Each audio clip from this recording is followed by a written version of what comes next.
Chapter 1429. An enormous amount of life force gushed out from the Tree of Life and poured into Irina's body. At the same time, it expanded in all directions. The layers of spell formation barriers that enveloped the Tree of Life began to fluctuate violently before bursting open. They appeared to be unable to withstand a single blow from the enormous amount of life force. Irina's magic caster's staff emitted a dazzling green light as if she was a green fairy standing on top of the tree. A terrifying amount of energy was condensing within the magic caster's staff. All the elves became nervous when they saw this scene. The Tree of Life was obviously still on Irina's side. The majestic life force proved that the God of Life was still watching over her. This made the elves a little hesitant as they didn't know if they should make a move. Helena looked at the spell formation that was being broken layer by layer with a cold expression as she shouted, "Irina has betrayed the elves and colluded with other races in an attempt to overthrow the Wind Forest. As the High Priestess, I order you all to kill her on the spot." "But High Priestess, the Tree of Life is under Irina after all. If we all attack together, I'm afraid we will hurt the Tree of Life," an elf reminded. All of the elves also turned toward Helena in unison. This was exactly what they were all wary of. The Holy Tree of Life was the symbol of the elven race, and it was also the only medium that connected the elven race and the God of Life. If the Holy Tree of Life were to be damaged in battle, no one would dare to bear the responsibility. The Tree of Life is not something you can hurt. Irina has bewitched the Tree of Life and the God of Life.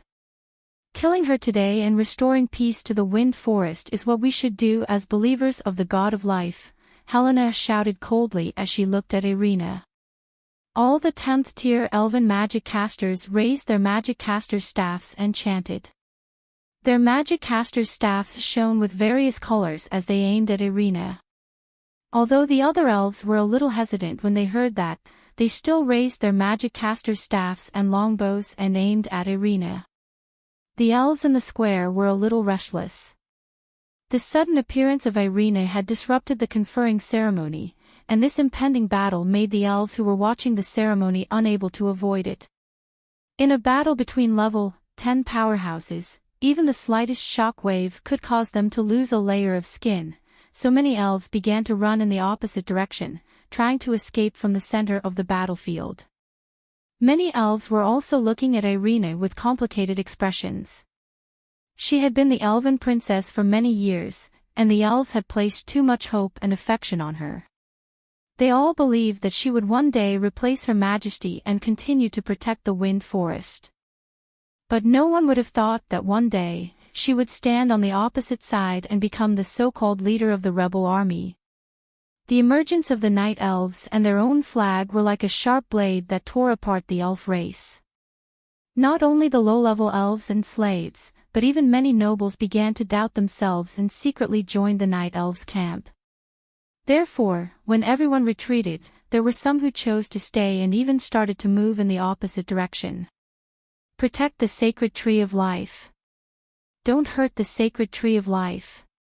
The ordinary elves who were blocked outside the square began to try to break through the blockade, pushing the soldiers who were stopping them from moving forward. If freedom was a faith that many elves had forgotten, then the God of Life and the sacred Tree of Life were an inviolable faith of the elves. The sacred Tree of Life only has boundless vitality, and does not have any defensive abilities. We paid such a terrible price to protect the sacred Tree of Life back then. If we attacked the sacred Tree of Life with the power of our race today, wouldn't we be destroying the sacred tree and cutting off our connection with the God of Life? The elves will lose their God of faith and protection forever. High Priestess, everyone, please be careful. Sally took a step forward and said loudly to Helena and the other elven powerhouses. This. The other elven powerhouses heard this, and their movements also paused a little. Losing the protection of the God of Life was something that no elf could bear, and was also something that they were not willing to do. Moreover, the one who said this was Sally, who was about to be conferred the title of the new elven princess, and this added a lot of weight to her words.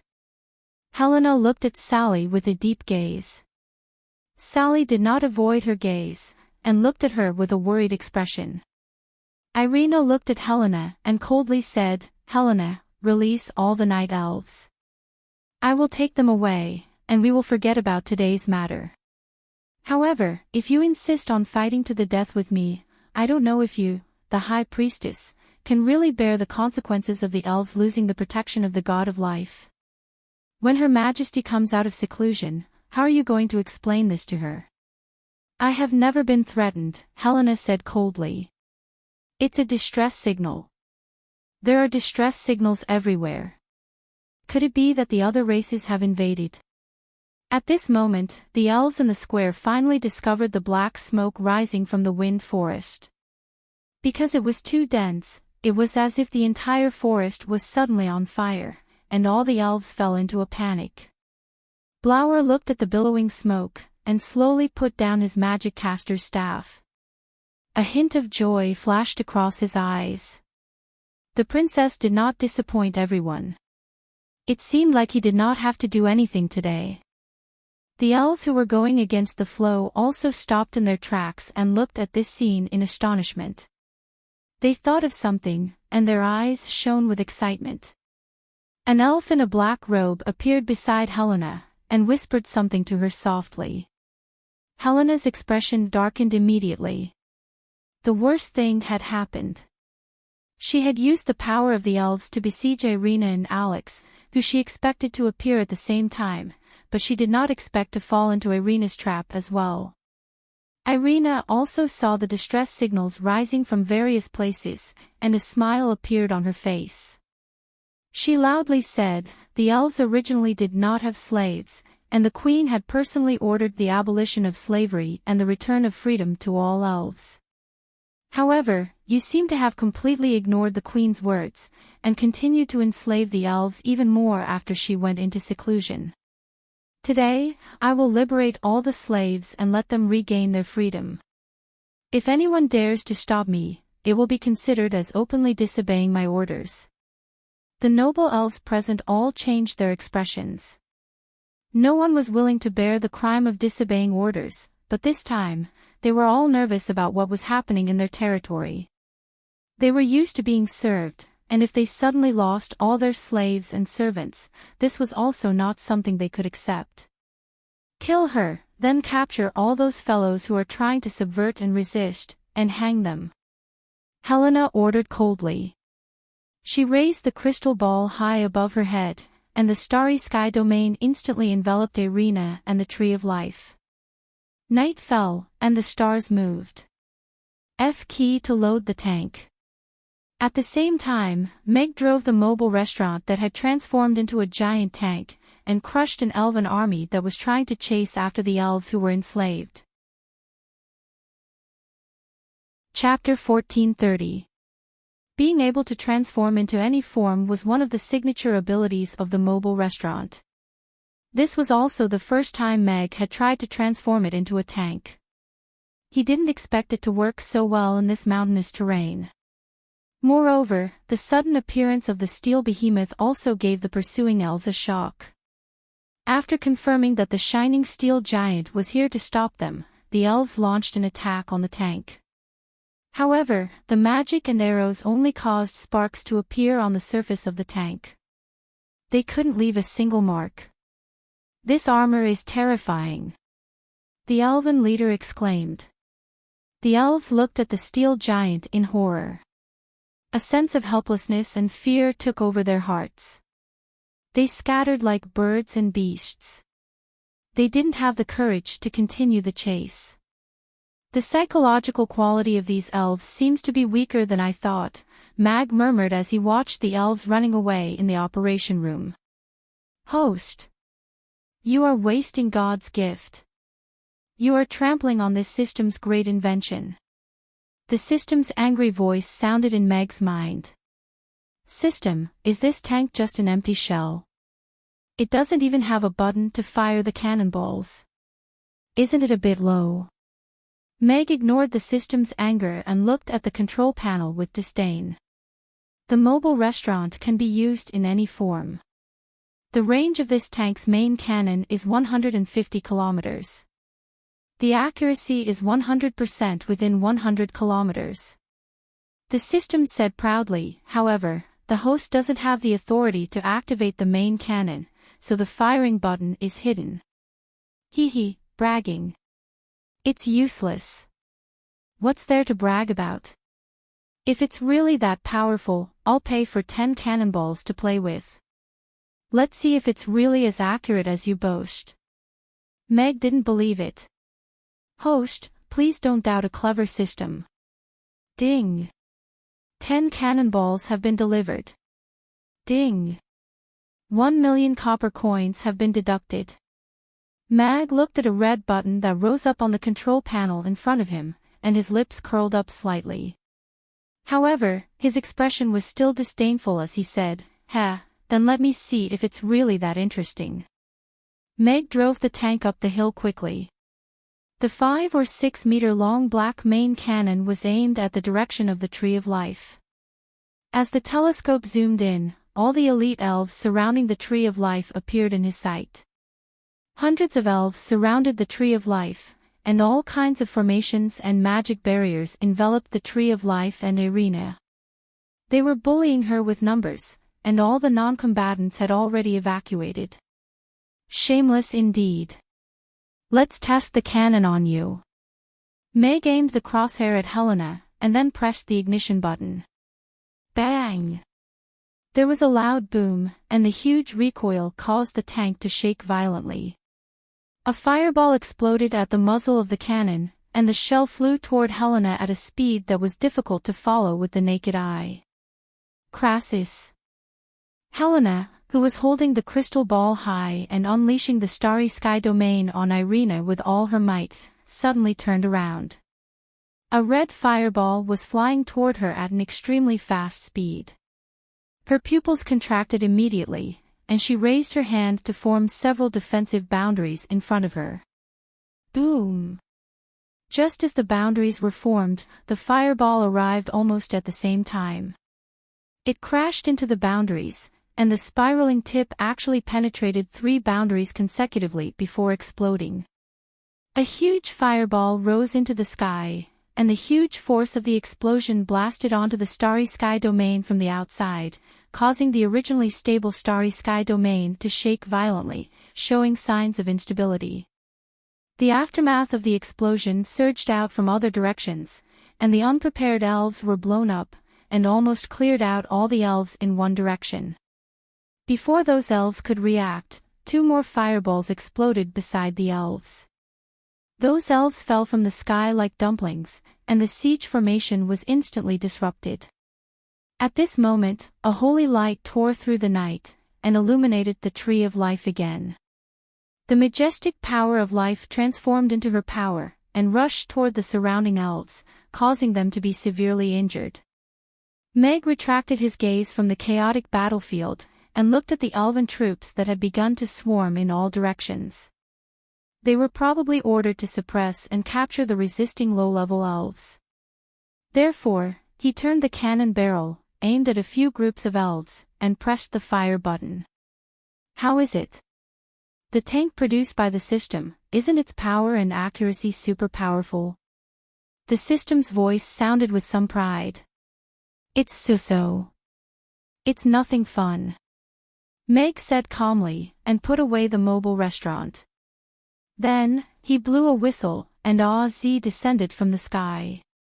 Meg jumped onto Aw-Zee's back, and held the Tian-Du sword at his waist. He patted Aw-Zee's back gently, and said, Aw-Zee, it's our turn to appear. Make your posture more handsome. Whoa! Aw-Zee raised its head and let out a long howl, which almost spread throughout the entire the wind forest. All the magical beasts seemed to be silenced at the same time, and the entire forest was suffocated. Hearing this howl, the elves' eyes were filled with fear. This was the howl of a griffin, and the only griffin that would appear in the wind forest at this time was Alex's purple-striped griffin. That man is finally here. After a round of shooting, the combat power of the elves who had just gathered near Life Square was basically wiped out by Meg. The healing elves were doing their best to heal the wounded and dying. The purple-striped griffin's huge wings glided over the wind forest, and the elves who were chasing after the escaped slaves subconsciously stopped in their tracks. The elves who tried to continue the chase were all torn to pieces by the purple-striped griffin. One man, one sword, and one griffin. Circling above the elves, the elven troops did not dare to give chase. It had the aura of a man who could hold back 10,000 enemies. On the other side, with the help of Meg breaking the stalemate and the powerful buff from the Tree of Life, Irina successfully stalled Helena and the other elves, preventing them from escaping for the time being. The elven slaves were released from the cellar, and then rushed south with the elves who were united in their pursuit of freedom. The horses and spirit beasts of the nobles became their tools. War broke out in the Wind Forest, and almost every area was involved. A large-scale operation to escape the Wind Forest was in progress. Outside Life Square, the metal cages that imprisoned the night elves were smashed open. The young elves defeated the guards and quickly left with the tortured night elves on their backs. There were also some noble elves who took advantage of the chaos to bring their loved ones and join the team heading south. A single spark can start a prairie fire, Meg lamented softly as he watched this scene. Chapter 1431. Irina used the power of the Tree of Life to restrain all the elven masters who were originally attacking her.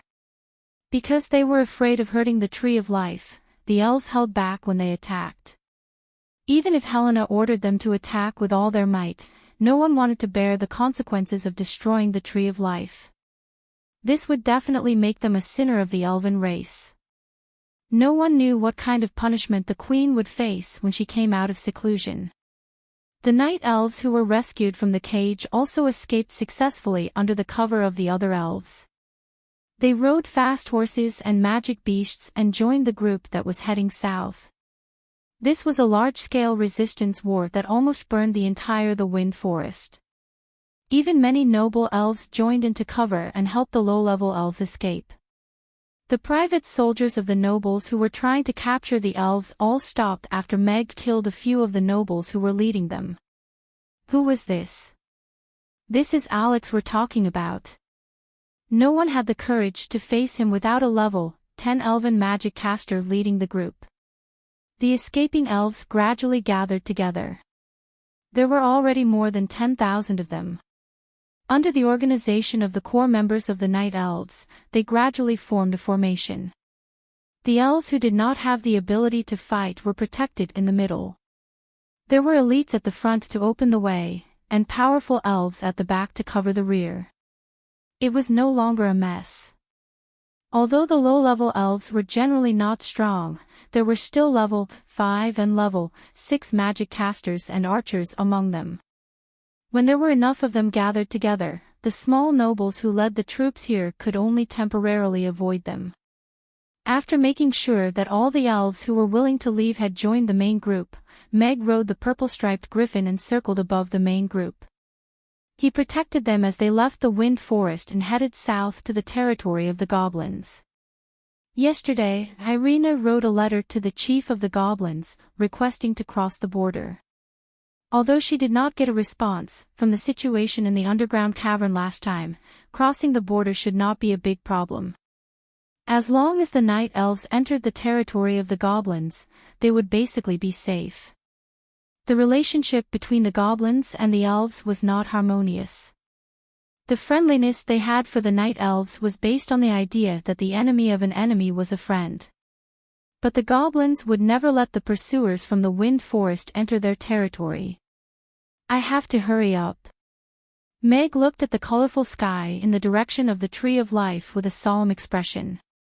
Although the Tree of Life was supporting her, he could still imagine how intense the battle Irina was going through was. After stopping the 3 groups of elves from approaching, and making sure that the leading elf could lead all the elves out of the Wind Forest, Meg turned around with awe and sped towards the Tree of Life. The violent explosions gradually became clear. Life Square had already been reduced to rubble and craters. Many high-grade elves were lying on the ground, moaning in pain. In the center of the battle, Irina stood proudly above the Tree of Life with her law enforcer's staff in hand. Every time she swung it, there would be bursts of holy light that collided with the countless magic spells that were bombarding her, and then burst into gorgeous sparks. The Tree of Life emitted a dazzling green light, forming a spherical green barrier around Irina's body, blocking most of the magic attacks and giving her the strongest protection. However, the light of the green barrier was rapidly weakening, as if it would be broken at any time. Once the barrier was broken, the countless magic spells would land on Irina's body, and the battle would be over. Helena had already received the latest report of the situation. The slave rebellion came very suddenly, and broke out almost at the same time. It was completely out of her expectations. And Alex's obstruction made them lose the chance to remedy the situation.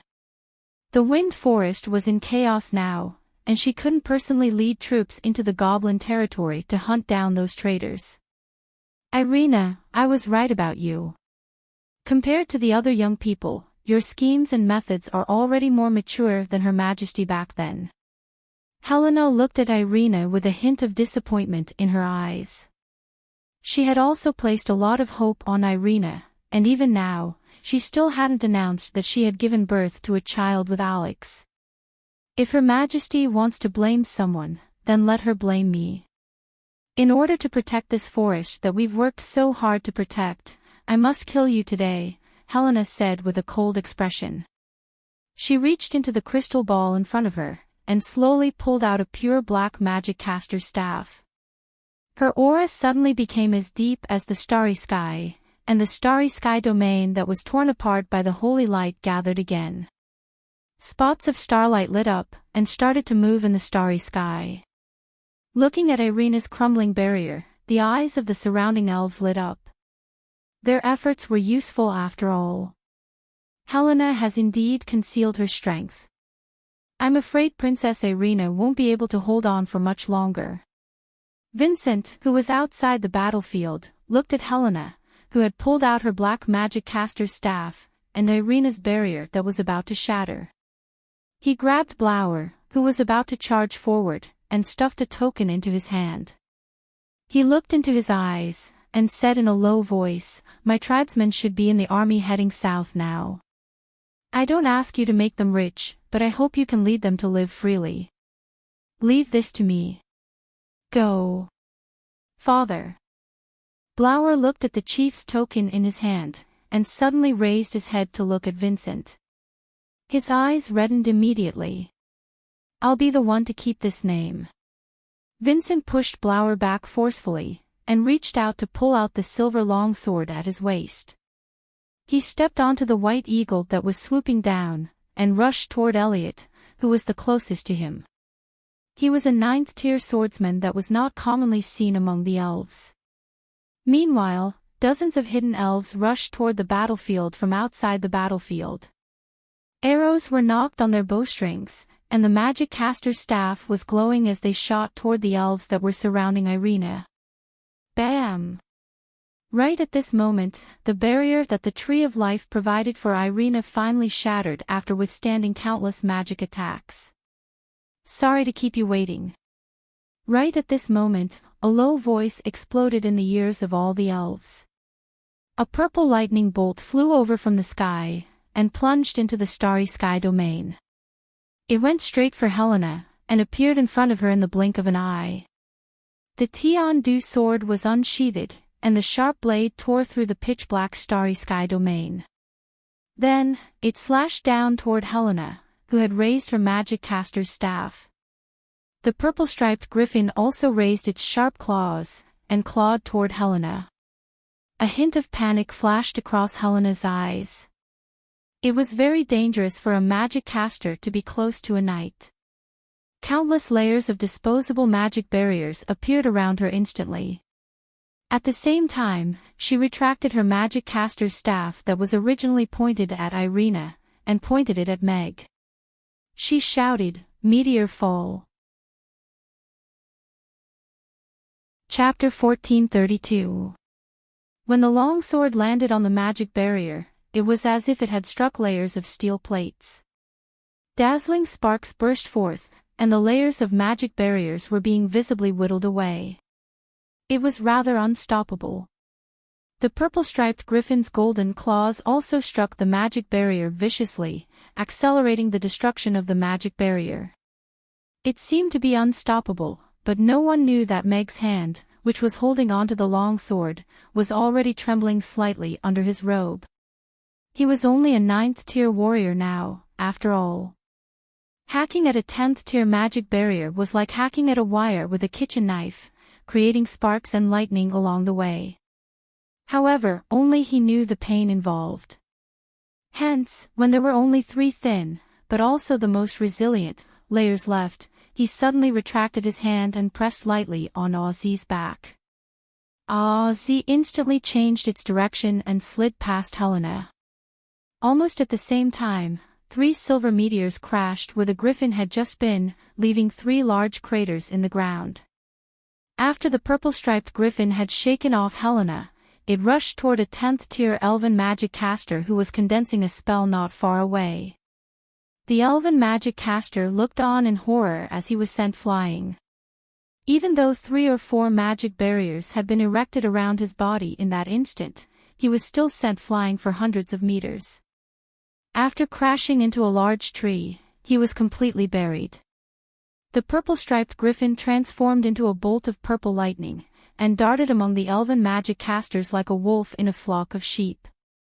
With its extreme speed, the purple-striped griffin's powerful strength, and Meg's powerful verbal attacks, the elven magic casters' formation was completely disrupted. The elves, who were proficient in magic attacks, were clearly a little flustered after being attacked at such close range. The elves, who couldn't even fend for themselves, were naturally unable to attack Irina effectively. Vincent, are you planning to lead the Billy family to betray the elven race?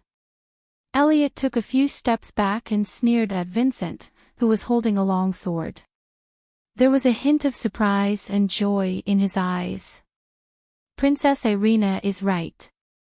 The elven race doesn't need any power or official position.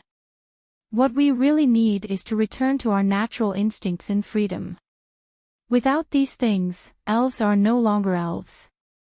Vincent held his sword with both hands, and his gaze gradually sharpened as he looked at Elliot. I think what you're doing now is wrong, so I'm going to lead the Billy family back to the right path. This is not a betrayal. This is a correction. Seeing as you've chosen to side with Irina, that means you've already declared the end of the Billy family. In that case, the engagement between Sally and Blower will naturally cease to exist. Elliot pointed his magic caster's staff at Vincent and sneered, then, you and your family can die together. The space was frozen in an instant. The ice blast spell killed the white eagle instantly, and Vincent landed on the ice surface lightly. He tapped his feet on the ice surface and dodged the icicles and exploding ice balls that filled the sky. He swung his sword and cut down the ice wall in front of him, and quickly approached Elliot. Similar battles were taking place all over the battlefield at the same time.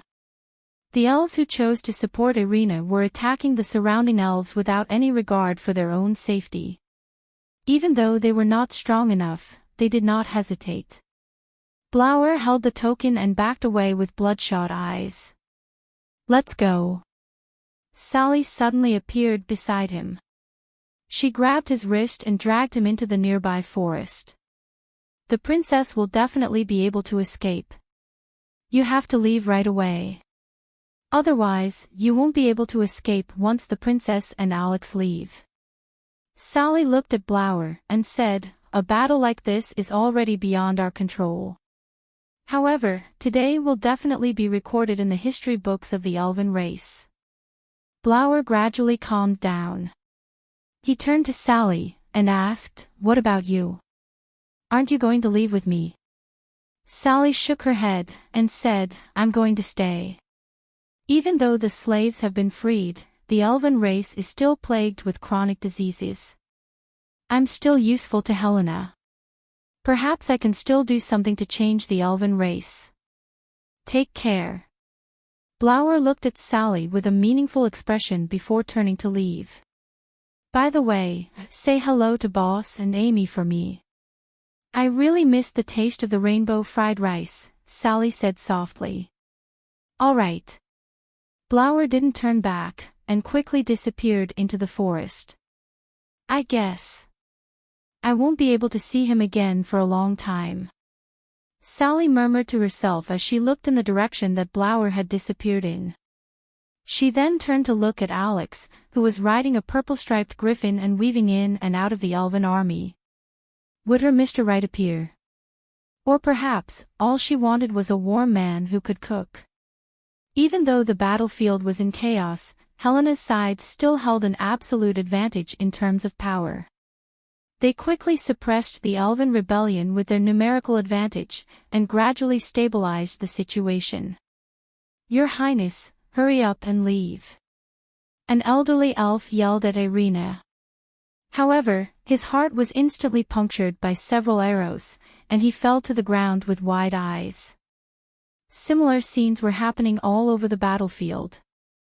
They weren't powerful, but they were determined to give their lives in order to buy some time for Irina to escape before they died tragically. Meg severed the arm of a 10th-tier great magic caster with his sword. He looked back at the dead elves with a grave expression, and then at Irina, who was standing at the top of the Tree of Life, trying to provide some assistance to the elves. He turned his griffin around and flew toward her. Let's go. Meg yelled as the griffin approached the Tree of Life. Irina hesitated momentarily before jumping onto the griffin's back. It's time for us to go. Meg looked at the elves who had been surrounded, and his heart sank. Darkness had descended again, and the starry sky magic was becoming more powerful. Irina replied with a pitiful look on her face. Aw, Z, charge out. Mag said. At the same time, he held the long sword with both hands and slashed forward. A crack was torn open in the black curtain. Howl. Aw, Z let out a long howl. It flapped its wings and rushed out of the crack. Meg looked back and saw the elven swordsman sever Elliot's arm. Almost at the same time, he was surrounded and drowned in the bombardment of magic. He had seen this swordsman in the elves' information before. Vincent, the leader of the Billy family, a cautious elf, and Blower's father. The purple-striped griffin rushed out of the crack in the starry sky domain, and quickly flew toward the south. The wind forest, which was covered in smoke, seemed to have just gone through a catastrophe. Burned buildings were everywhere. Change is never easy, Meg consoled softly as he turned to look at the silent Irina. She hugged Mag gently from behind and pressed her face against his back. She didn't say anything else, but hugged Mag gently from behind and pressed her face against his back. Chapter 1433. At the border between the goblins and the wind forest, tens of thousands of goblin soldiers were stationed in front of the canyon. A goblin general looked at the elves who were charging towards the canyon from afar. He squinted, and then raised his hand. Remove the barricade and let them pass. The huge rock in front of the canyon was removed, and a smooth path was made. The night elves who were charging at the front had already received Irina's instructions. They led the team into the canyon quickly and passed through it quickly. The team of close to 20,000 people entered the canyon very quickly. The goblin soldiers quickly sealed off the canyon and faced the wind forest. The purple-striped griffin glided over the canyon, and followed the elves south. Boss, the one sitting on that purple-striped griffin just now was Alex, right? Who else has a purple-striped griffin other than him? Who else can be carried by Princess Irina? Boss, you seem to be a little jealous. Scram. The older goblin slapped the younger goblin's hand away, and retracted his envious gaze. He clenched his longbow tightly as he looked at the elves circling on the other side of the border. the atmosphere at the border became a little tense. However, this standoff didn't last for too long. About half an hour later, the elves seemed to have received the order to retreat. Although they were unwilling, they still quickly retreated from the border. Meg heaved a sigh of relief after making sure that the wind forest didn't choose to continue their pursuit. He looked at the elves below, and said, "I wonder if Chaos City will accept so many night elves into the city.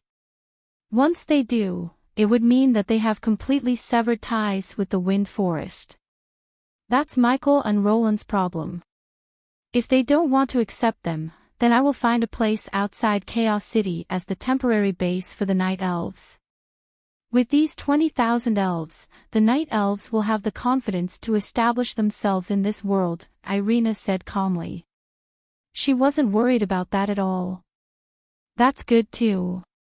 Meg nodded. The elves' ability to survive in the wild was not for show. As long as they stayed away from the wind forest and did not face the elven army head-on, survival would not be a problem. "You go back first and make lunch for Xiaomi and Anna. I will follow them to the south to avoid any trouble," Irina said to Meg. Meg thought for a moment and nodded. "All right, I'll leave Oz to you." The purple-striped griffin stopped at the top of a nearby mountain.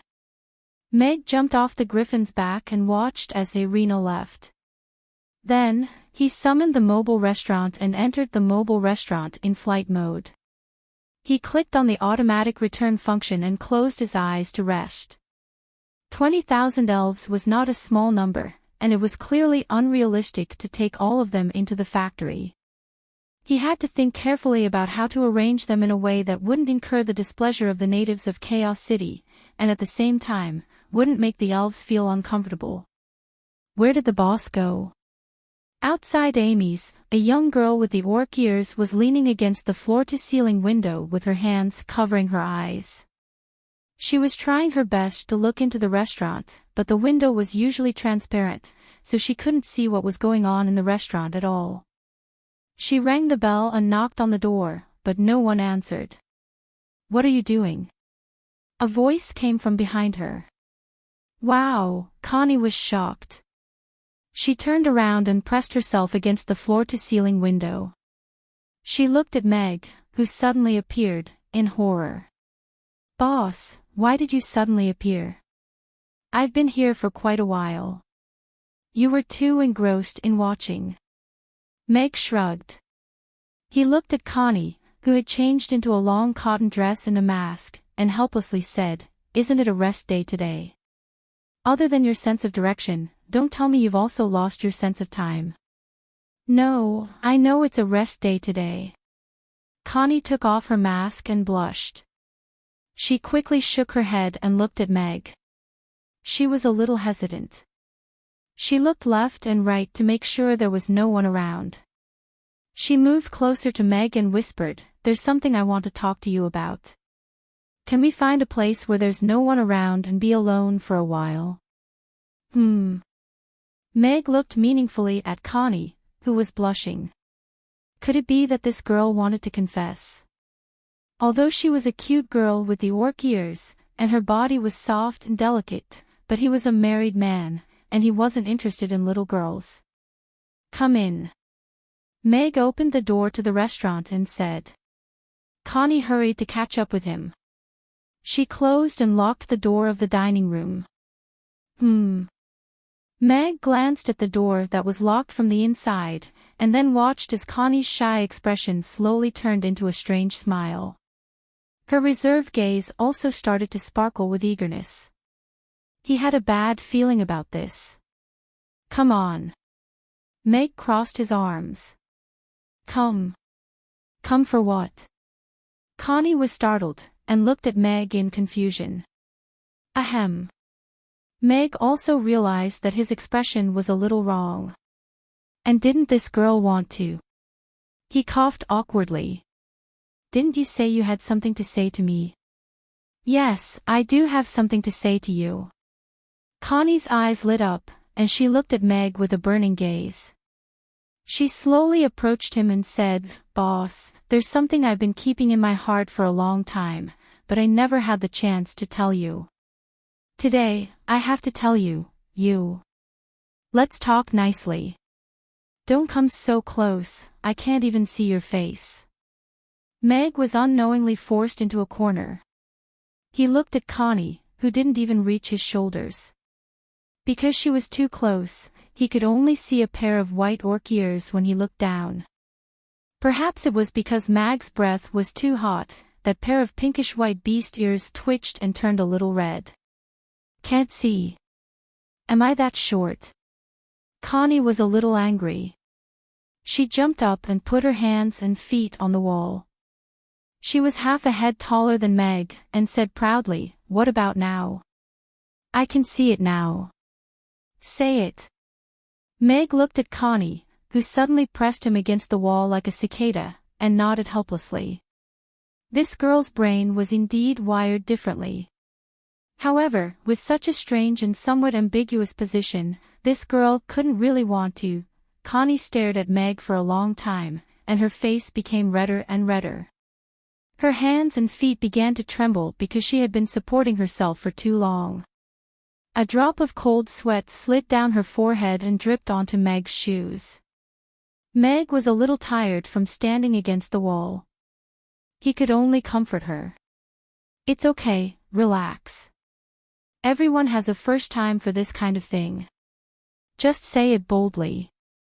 She was a little girl, so he should be more understanding. When he first confessed, he even put the love letter in the wrong drawer. In the end, the fat girl who sat next to his sister chased after him for a whole year and called him a scumbag. Life was always so unexpected. I forgot what I wanted to say. Connie's hands went limp and fell to the ground. Chapter 1434. Meg hurriedly reached out to catch her. He looked helplessly at Connie, who was hugging his arm, and said, "That's enough. Don't hang on me like a monkey. You won't die even if you fall. Even if I don't die, it will still hurt." Connie got down from Meg and said righteously, Okay. You're right." Meg didn't want to argue with this girl. After all, it wasn't the first time she forgot her lines. He looked at Connie and said, "Why don't you sit down and eat first, then think about it?" "Sure." Connie nodded. She turned around and found a chair to sit down and think seriously. Meg looked at Connie and didn't know whether to laugh or cry. He looked at the clock. It was already 11 o'clock. It was time to prepare lunch. He had already taken a shower on the way back. He went upstairs to change into his chef's uniform and apron, and was about to enter the kitchen. "Boss, I remember now." Connie suddenly appeared at the kitchen door and stopped Meg. She then raised her right hand and said, "Look, my hand." Meg looked at Connie's right hand. Although her soft and round fingers were a little short, they looked quite cute. He nodded and said, "Your fingers are a little short, but it's okay. It won't affect your eating." "No, it's this." Connie suddenly clenched her fist. 3 sharp white claws shot out from between her fingers like short blades. They were about 20 centimeters long. Wolverine. A thought popped up in Mag's mind. Compared to Wolverine's black sharp claws, Connie's white claws looked much gentler. They were more like the claws of a cat, but they were still unusually sharp. "Isn't it cool?" Connie waved her claws and said proudly. "It is pretty cool." Meg nodded. It seemed like this was a new talent that Connie had just discovered. However, she was so mysterious. She locked the door and pinned him against the wall like a cicada. Was she here to show off her little claws? "Actually, what I want to say is that I'm leaving." Connie retracted his sharp claws. His expression darkened, and his voice became much lower. "Leave?" Meg paused and looked at Connie, who was looking down. "Where are you going?" "Actually, I haven't been telling you the truth all this while. I'm from the Fok tribe, and I'm the daughter of the chief of the Fok tribe. Because my uncle Gary started a coup, killed my father and mother, captured my elder brother, and occupied the Fok tribe. I was the only one who escaped." Connie looked at Meg apologetically, and said, "I heard that Gary is going to kill my brother 8 days later and make himself the new chief. I have to go back and save my brother." Meg looked at Connie. Actually, he knew all this. He also knew that Gary was a powerful 10th tier orc. He frowned, and asked, "Can you do it?" "I'm very powerful now. I can sneak into the 18th floor of the Bowtie prison in one go, and I won't get caught." Connie nodded. "No, I'm just worried that you'll get lost at home." Meg sighed. "That's where I grew up." Connie glared, but she was obviously not confident. "Although I'll get lost occasionally, it's very rare. If you want to go back and save your brother, are you going back alone or with your master?" Meg asked again. "Of course I'm going back alone. Master said that I can only do this by myself. As an outsider, he's not suitable to be involved," Connie said matter-of-factly. Connie said matter-of-factly, but there was a hint of helplessness in her expression. Her shoulders also unconsciously drooped a little. Meg looked at Connie, and placed his hand on her shoulder gently. He smiled, and said, "I think we should discuss this with everyone. You're a member of our restaurant. I believe everyone will be willing to help you." "But..." Connie looked up. "But it's a holiday today, so let's discuss it tomorrow when everyone is here. Your opponent is not one bad guy, but a group of bad guys. If you choose to fight alone, we might not even be able to retrieve your corpse." Meg interrupted Connie, and shook his head slightly. "Boss." Connie looked at Meg, who had a warm smile on his face, and was touched. She said, "You're really a good person." Ding. Good person card +1. The system's voice sounded in Meg's mind. Meg's lips twitched. He had a toothache. Then it settled. "I'll cook for lunch. You can go to the ice cream shop and ask them to come over for lunch." Meg walked towards the kitchen. He had been thinking about what to do about Connie and the Fok tribe recently. He had thought of many plans, but he hadn't decided which one to use yet. However, Connie wanted to go back to the Fok tribe and save her brother. That gave him some new inspiration. "All right," Connie replied, and walked towards the door. "Go out and turn left. If you climb over the wall on the right, you'll reach the prison. Don't habitually turn right," Meg reminded. Connie, who was about to turn right, quickly stopped in her tracks. She touched her ear, and turned left awkwardly. Not long after, Amy and Mia arrived at the restaurant. Amy threw Ugly Duckling onto a chair at the side, and walked around the restaurant. She looked at Meg curiously, and asked, "Father, where's big sister Irina?" She probably went out. We can eat lunch by ourselves." Meg smiled. It would take at least 2 days to travel from the Wind Forest south to Chaos City, even on a unicorn. Irina had to escort the Night Elf south, so she definitely wouldn't be back today. Oh. Amy was a little disappointed, but she still washed her hands obediently, and sat at the table. "Boss, the ice cream shop's menu hasn't been updated for a long time. Can we add something else? For example, desserts or something like that?" Mia asked Meg during lunch. Meg pondered. He really didn't have any desserts that could be added to the menu. However, he still had a 100% chance of getting a top-tier recipe from the Lucky Wheel. He didn't know what he would get, so he could only shake his head, and say, "I don't have any good desserts ideas at the moment. Let me think about it." Yabamiya nodded, and didn't ask any more questions. After lunch, Amy and Anna followed Mia and the rest to the ice cream shop. There were many children there to play with, so only Meg was left in the restaurant. Alright, then let me see what this high-grade roulette wheel can spin. Meg closed the restaurant's door, pulled out a chair, and sat down. He entered the Lucky Wheel's interface in his mind, and looked at the one chance shown on it. He used his mind to push the Lucky Wheel. The Lucky Wheel started spinning, and the words on it gradually became clear: Sichuan Mapo Tofu, Westlake Fish in Vinegar, Flying Dragon Soup, Wuwei Smoked Duck, Dompa Pork, Steamed Preserved Flavor, Spicy Chicken, Dong and Chicken, Steamed Wuchang Fish, Bookhouse Reading Website. Chapter 1435. Ding! Congratulations, host. You have drawn a classic Sichuan dish, husband and wife long slice. The spinning wheel slowly stopped as the system's voice sounded. Wait, system, didn't you say it's a high-level recipe? Is husband and wife long slice considered a high-level dish? Meg raised his eyebrows. Although he had no ill intentions towards husband and wife long slice, he felt that it was still inferior to Buddha jumps over the wall soup.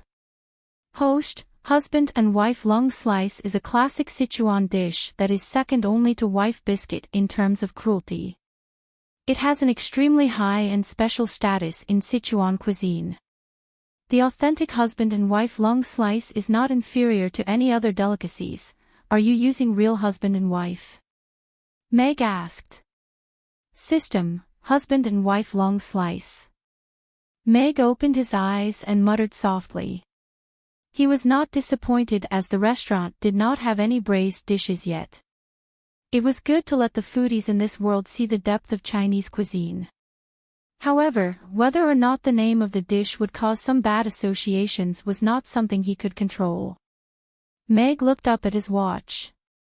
It was still early, so he prepared to go upstairs to read. The mystery of the great old one that shrouded this world had not been solved yet. He needed to find more inspiration from the Cthulhu mythos.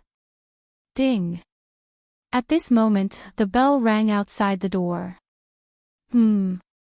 There's a guest who doesn't know that today is a rest day. Meg raised his eyebrows slightly, but out of courtesy, he still got up and walked to the door. He looked out from the door and opened the door in surprise. He saw Gloria standing in front of the door and said, "Miss Gloria, why are you here?" Gloria presented a golden invitation letter to Meg with both hands and smiled. "Mr. Meg, I'm here to give you the invitation letter. The day after tomorrow is the Aden Chamber of Commerce's year-end celebration. As one of the directors, I can invite a few friends to attend. I hope that you and everyone in the restaurant can attend." Meg accepted the invitation. He had been so busy recently that he had forgotten about it. Gloria had mentioned that she wanted to invite him, so he naturally couldn't refuse now. He nodded slightly and said, "Okay, if there are no conflicts on the day, we'll come." "I look forward to seeing you and everyone else," Gloria said with a smile before she left. Miss Gloria is a business genius, but I wonder how she's doing with the board of directors. Meg muttered as he watched Gloria leave. However, he didn't think too much about it. He didn't have the energy to help her right now. The Dodges family should have already conspired with the Marquis family. They will stand on Cyril's side during the year-end meeting and vote to remove you from your director seat. Mars sat across from Gloria with a black notebook on his lap. "We need to meet Thompson and Cassis this afternoon. If they are willing to stand on your side, our chances of winning will increase." "Okay." Gloria nodded. She thought for a moment and said, "But I need to go to Teacher Luna's place in the afternoon. I promised to provide the second batch of winter clothes. I need to confirm the children's clothes sizes with her. I heard that there are more children recently. We should be able to make it in time." Mars nodded. He looked at Gloria with gratification. He was surprised by her business talent and growth speed. However, it was rare that she didn't lose her kindness. Gloria was silent for a while. Suddenly, she asked, Mars, do you think we will fail? No matter how you look at it, you are already very successful. Even if you can't continue to be the director of the Aden Chamber of Commerce and the successor of Family Moreton, you and Suede Apparel will become a great company. You will even surpass Family Moreton's current achievements in the future, Mars said with a smile. Really? Gloria looked at Mars with surprise. The premise is that you can maintain your current enthusiasm and serious attitude towards your career. Mars nodded. I think I will. A confident smile appeared on Gloria's face. Mars looked at Gloria and smiled. His father helped Master Jeffrey build Family Moreton. Now, he might be on his way to do the same. In a luxurious private room, the ambiguous light shone on the faces of the men and women who were indulging in debauchery. Cyril had his arm around a golden-haired woman, and he raised his wine glass to everyone as he said, to our friendship, cheers. Cheers. Everyone raised their glasses. Master Cyril, after the year-end celebration the day after tomorrow, Gloria will be dismissed. You will be the only successor of Family Moreton. In the future, you will be the head of Family Moreton and the president of the Aden Chamber of Commerce. We will depend on you in the future. A chubby middle-aged man said with a smile. The other people in the private room also quickly flattered him.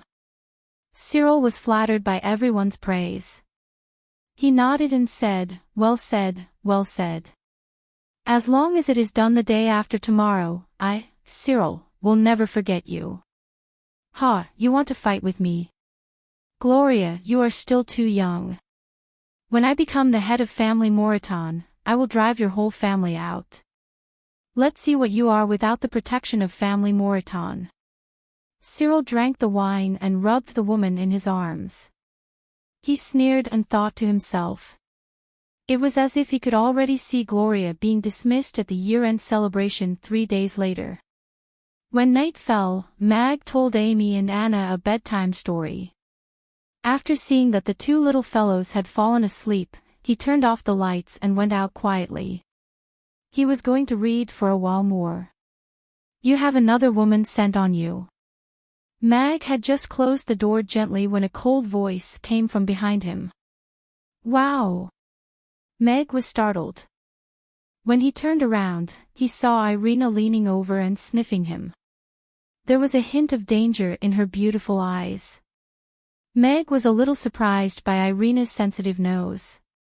He took the initiative to take out the invitation and explained, this afternoon, Miss Gloria came by and gave me an invitation.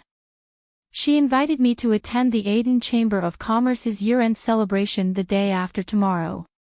You didn't join that Chamber of Commerce. Why did she invite you? Irina glanced at the invitation. The woman's fragrance came from it. Probably because I am her chief designer. I can be considered a business partner.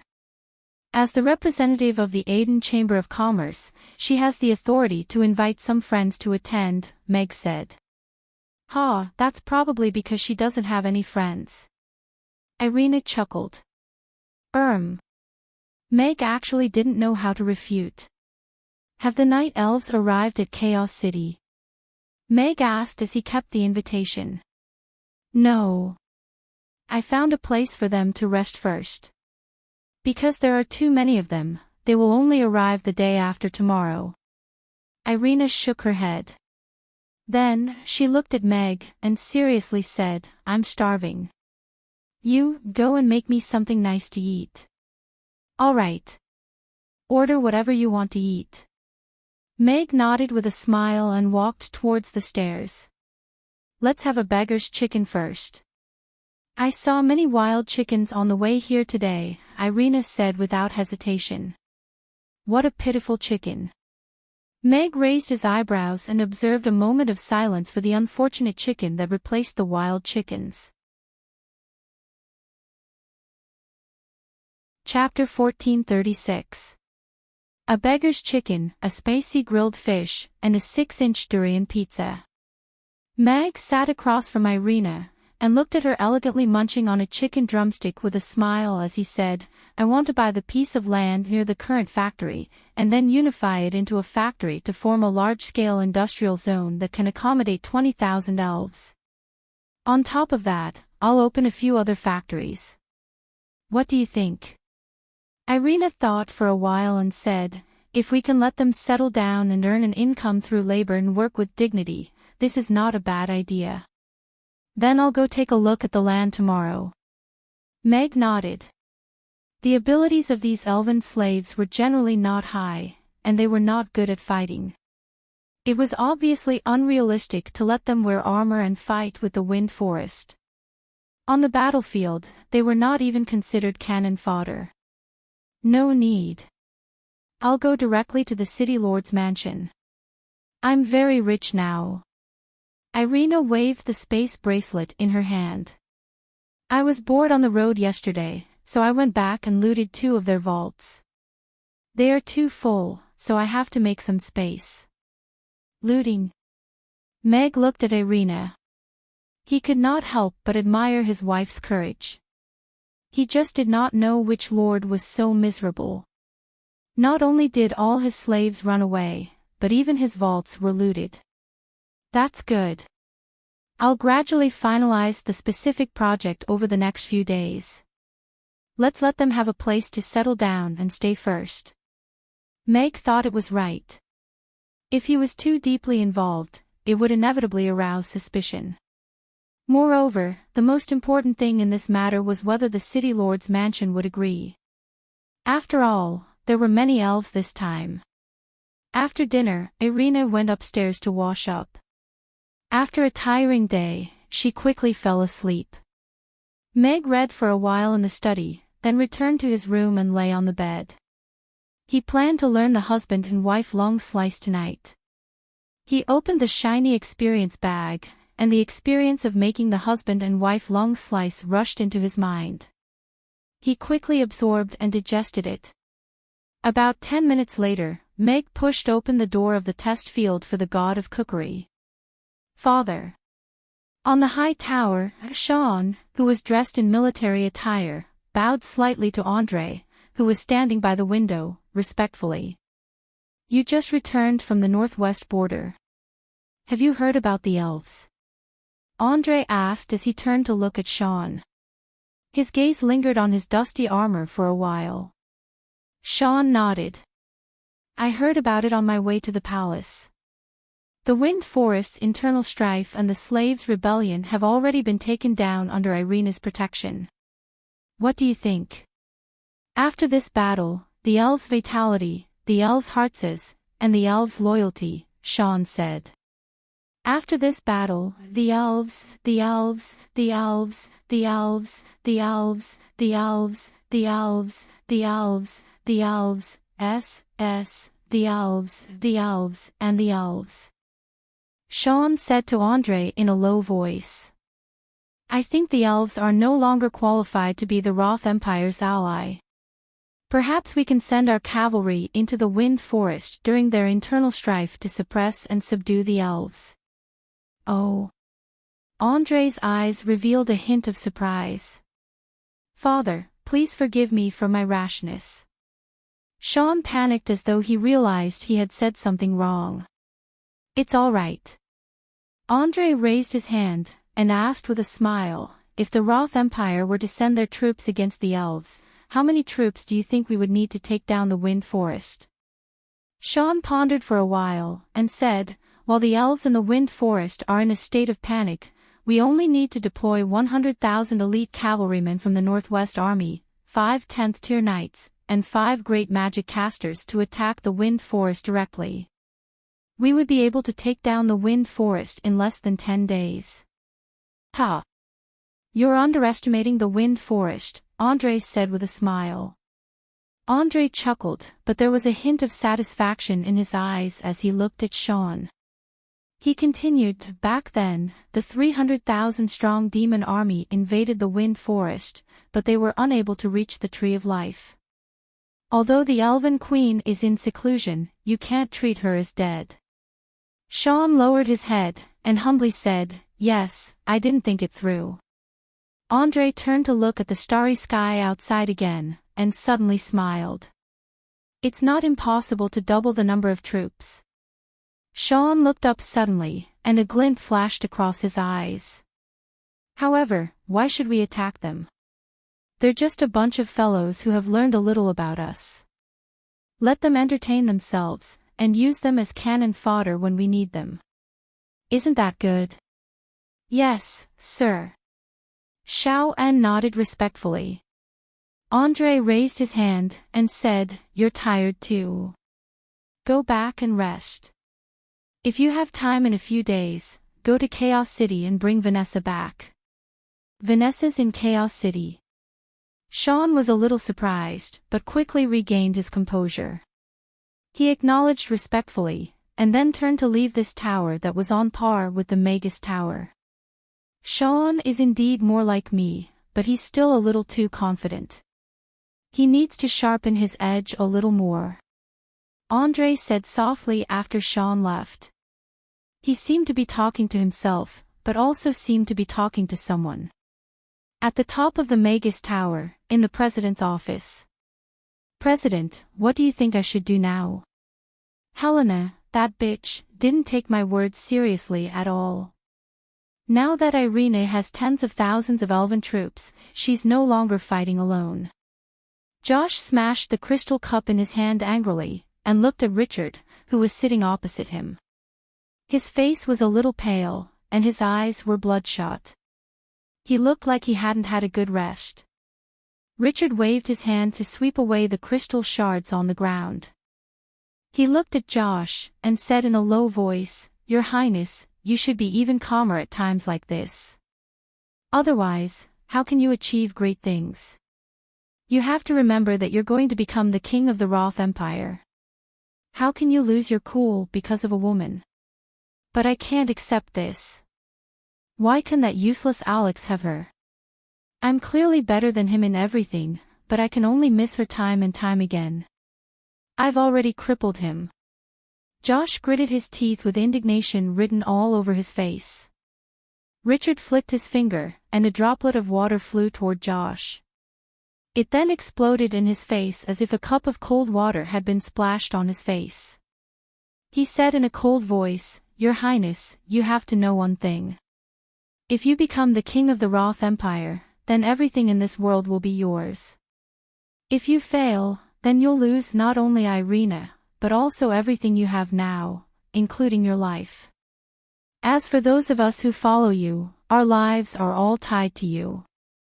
Josh shuddered from the cold water splashing on his face. He looked at the stern Richard, and seemed to have sobered up instantly. He hurriedly stood up, and bowed respectfully as a student. He earnestly said, Master, I know my mistake. Chapter 1437. The Orcs, the Falk Tribe. Chief, according to the news from the various capture teams, we still haven't found any traces of Princess Connie. An orc quickly walked into a cave, and respectfully reported to the tall and skinny orc sitting on the high seat. Useless. Gary grabbed the plate next to him and smashed it at that orc. He angrily said, A bunch of useless fellows. You can't even catch a little lass. What use do I have for you? That orc's head was smashed by the stone plate until it was bleeding, but he didn't dare to dodge or take a step back. He knelt on the ground and didn't dare to move. So be it if we didn't catch her. She's just a useless lass. What can she do? Gary quickly calmed down, and revealed a smug smile. I will be the real chief of the Falk tribe in a few days' time. After killing my adorable nephew, I will be the only successor. Meg woke up early in the morning, and reached out to turn off the ringing alarm clock at the side. He quickly got up and washed up before changing into a clean chef's suit. He stood in front of the mirror and tidied his hair. After making sure that everything looked neat and tidy, he went downstairs to prepare breakfast for everyone. Everyone came to the dining room one after another. During breakfast, Meg looked at everyone and said, "Before we eat, I have something to discuss with everyone. I would like to know if anyone has any suggestions. Is Father going to make something new again?" Amy asked curiously. Everyone also looked at Meg curiously. He seemed to be releasing new products quite frequently recently. "No, it's about Connie." Meg shook his head with a smile, and raised his hand to gesture to Connie, who was sitting at the side. Connie stood up and waved at everyone stiffly before sitting down again. Meg didn't understand why she was doing that awkwardly, but he still continued, "Connie came to look for me yesterday. She said she was leaving." "Leaving? Where to? Are you going home?" Barbara looked at Connie nervously. Their relationship had been pretty good recently. "Yes, Connie. Where are you going?" Mia and the rest also looked at Connie with concern. Connie opened her mouth. She looked at everyone, but didn't know where to start. Meg raised his hand to signal for everyone to be quiet for now, and then said, "Let me say it. It's like this." He briefly told everyone what had happened to Connie, and how she wanted to return to the Falk tribe to save her elder brother, as well as how she killed her father's murderer. After hearing Mag's words, the restaurant fell silent instantly. Everyone was looking at Connie with pity, but they didn't know how to console her at that moment. "I thought it was something big. Now that we have a target, a plan, and a time, we can just fight back." Irina scooped up a spoonful of tofu pudding and took a sip before looking at Connie. "Can't beat them. Let me help you." Connie looked up at Irina with sparkling eyes. She had the urge to kowtow to her. Don't do that now. We have to be harmonious." Meg quickly stopped her. She almost ruined the plan. "Yes, it's just a jerk uncle. There are many of them, but there are many people in our restaurant." Barbara nodded. She put her hand on Connie's shoulder and seriously said, "I'll help you beat him up, too." I want to go too." Gina raised her hand. "If all of you want to go, then count me in," Camilla said calmly as she picked up her congee with pork and century egg. Mia raised her hand and said, "Although I'm not very powerful now, I can carry everyone there." "I'm going too," Elizabeth said coldly. She had long wanted to beat up her bad uncle. She would just treat it as practice in advance. Amy raised her hand and said seriously, "AI the killer, ready." Everyone. Connie looked at everyone who had expressed their opinions. Her eyes turned red, and tears were already glistening in her eyes. Meg looked at everyone and said, "Since everyone has expressed their opinions, Amy's will send a special operation team for Connie's brother's rescue mission. Jane, Raina, and Anna are non-combatants, so they won't be counted as combat units. As for the rest of you, we will design a plan to complete the rescue mission while protecting ourselves as much as possible." "Boss, you're also a non-combatant, right?" Mia asked Meg. Everyone looked at Meg. Although Meg had always given everyone the impression that he was wise and resourceful, in terms of combat ability, he was indeed just an ordinary person who knew how to cook. Meg murmured. It was all his fault for hiding his abilities. Now, it became a problem for him to prove that he wasn't incapable. He couldn't possibly reveal that he was Alex, right? Although he can't fight, his verbal cannon skill is comparable to 3 10th tier great magic casters, Irina said with a chuckle. Everyone thought for a while, and actually nodded. In terms of reasoning, no one could win against the boss. Meg. What could he do? He was also in despair. His qualification to participate in the battle was actually obtained through his verbal cannon skill. As the second largest orc tribe, although the Fog tribe's strength has decreased after the coup, they still have 3 10th-tier powerhouses. We only have a few days left to prepare, and we need to come up with a complete plan. Do not tell anyone about this. Everyone, remember, Meg said seriously to everyone. After the morning service, Meg rode his bicycle to the city lord's castle. After the guard announced his arrival, he was quickly invited into the city lord's castle, and brought to Michael's office. Princess Irina just left. I didn't expect you to come, Mr. Mac. Michael stood up from behind the desk, and chuckled at Meg. Meg's lips twitched. This sly old fox was implying something, but he still calmly said, "Is that so?" I didn't hear the princess say she was coming to the city lord's castle during breakfast this morning. Michael gestured for Meg to take a seat, and smilingly said, "Mr. Mac, you might not know this, but Princess Irina did something big yesterday. She came to buy a huge piece of land from me this morning, and is going to move 20,000 elves to Chaos City to stay there. This is a good thing for Chaos City. After all, other cities don't even have the chance to bring in talented elves. It's rather rare to see someone come to us on her own accord, and even buy her own land to build her own house," Meg also said with a smile. Yes. The city lord's castle happened to be short of money to build the railway recently. Princess Irina is really helping us in our hour of need. Michael nodded in agreement. City Lord, I'm not here to buy land today. I'm here to talk to you about the Fog tribe. Meg didn't continue to joke with Michael, and went straight to the point. Michael also stopped smiling and asked Meg, "Has Mr. Mac thought of any good ideas?" "I need a legitimate reason to let Mamie's employees appear at the Fog tribe's chief's coronation ceremony," Meg said softly. Chapter 1438. After coming out of the city lord's manor, Meg went to the factory in the north of the city without stopping. All the machines had been assembled according to his requirements. Steam spinning machines stood in the spacious workshop. Although they looked simple and shabby compared to modern machines, they were the second combination of steel and steam engines in this world. They had epic-making significance. Meg was sure that these machines could complete the task of spinning. Moreover, their efficiency was more than 100 times that of ordinary female textile workers. However, because they didn't know how to use these machines, the night elves could only leave them idle.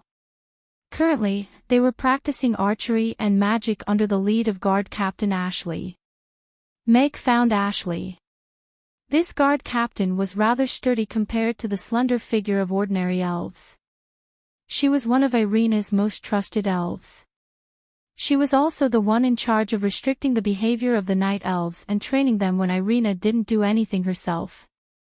"Mr. Meg, is there anything I can help you with?" Ashley looked at Meg and asked.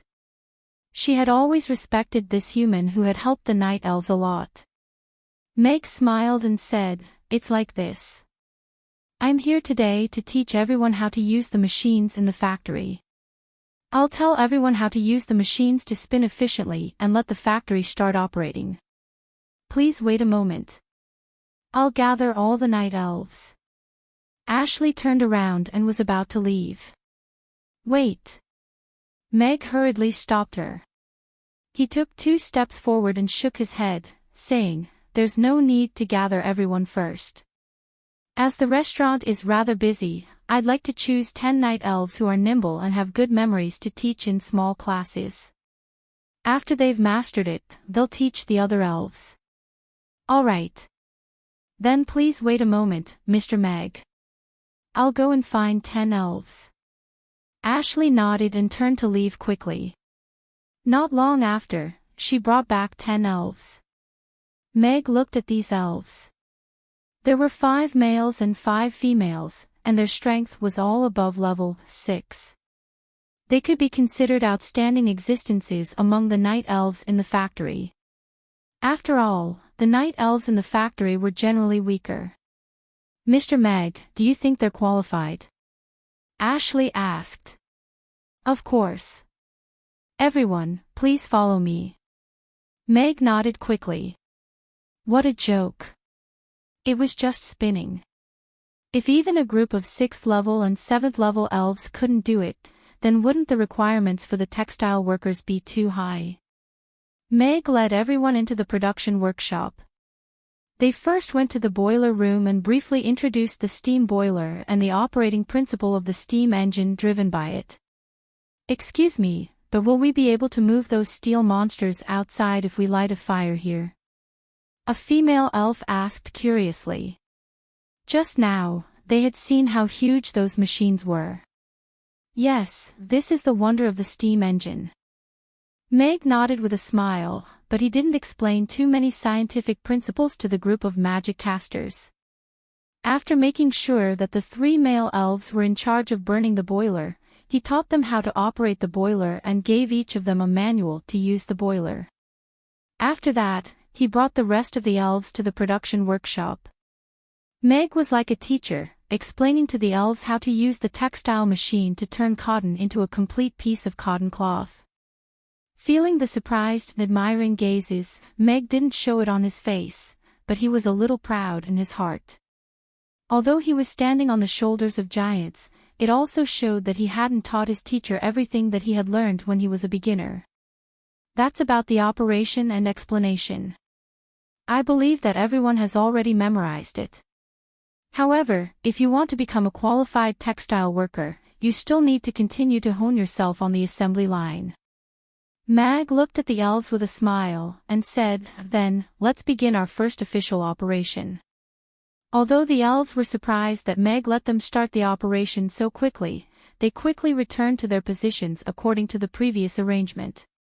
"Sorry to trouble you, but let the boiler room start burning the boiler." Meg looked at an elf who was in charge of the overall planning. That elf quickly left. Soon, black smoke rose from the chimney of the boiler room. Steam flowed into the workshop through the pipes and into the cylinder of the textile machine. Accompanied by the clicking sound of the gears, the steam spinning machine began to move. The cotton that was thrown into the spinning machine was swallowed by the machine. The dense and complicated machine moved back and forth, and thin cotton yarn began to appear. It automatically wound itself around the coil, and soon, a full coil was wrapped around it. The elves present stared at this scene with their eyes wide open. After a while, an elf finally reacted. He stepped forward and took off the coil that had already been wrapped, and wrapped the cotton yarn around another wooden frame. "Oh, what an incredible thing. As long as you throw the cotton wool into that opening, the machine really spits out cotton yarn on its own. It's even more delicate and soft than the cotton yarn that ordinary women weave." An elf pulled out a cotton yarn and couldn't help but exclaim. "Yes, this kind of cotton yarn can be woven into very good cloth. It should be able to sell for a very good price, right? The most terrifying thing is the spinning efficiency of this machine. Even the most skilled women weavers' speed is not even 1% of the speed of this machine. Moreover, we don't have to do too much work. We only need to throw in the cotton wool and change the coil after the coil is wrapped." The elves were discussing spiritedly. During this period of time, they were still wondering what the steel blocks in the factory were used for. Now that they saw these big guys moving and spinning cotton yarn that was even more delicate than the women weavers, all the elves' doubts were dispelled. Now, all that was left was their admiration for Meg. What kind of godly machine was this? With this machine, wouldn't all the women weavers lose their jobs? Meg also picked up a roll of cotton yarn and looked at it. The quality of the cotton yarn was indeed good. The thickness was uniform, and the texture was soft. It could be seen that the stability of the machine was good. Looking at the spinning machine, the rolls of cotton yarn were formed. Meg suddenly realized that the birth of these cotton yarns might have a devastating impact on the textile industry of this world.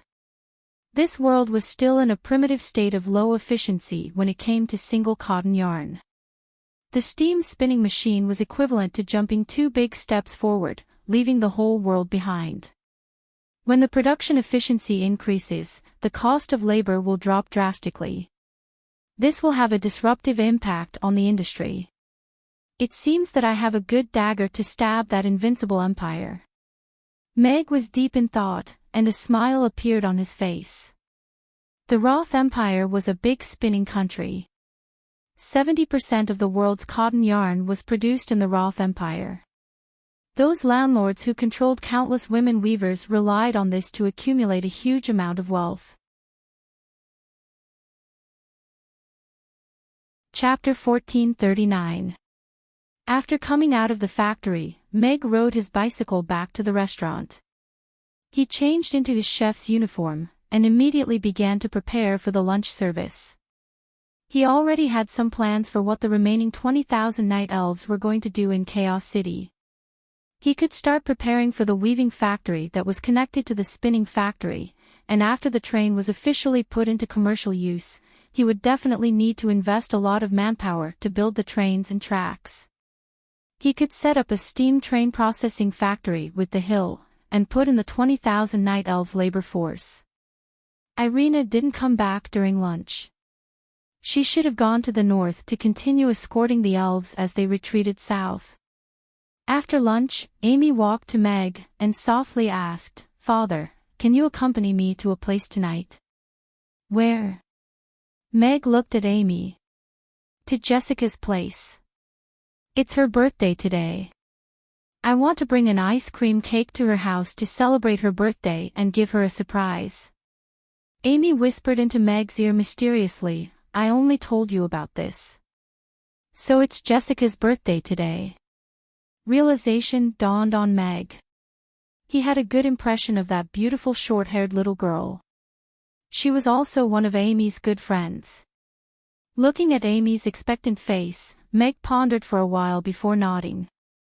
"All right. Let's bring an ice cream cake tonight and give her a surprise." "Father, you're the best." Amy hugged Meg's neck and kissed his cheek hard. Then, she ran around the restaurant happily with her arms wide open.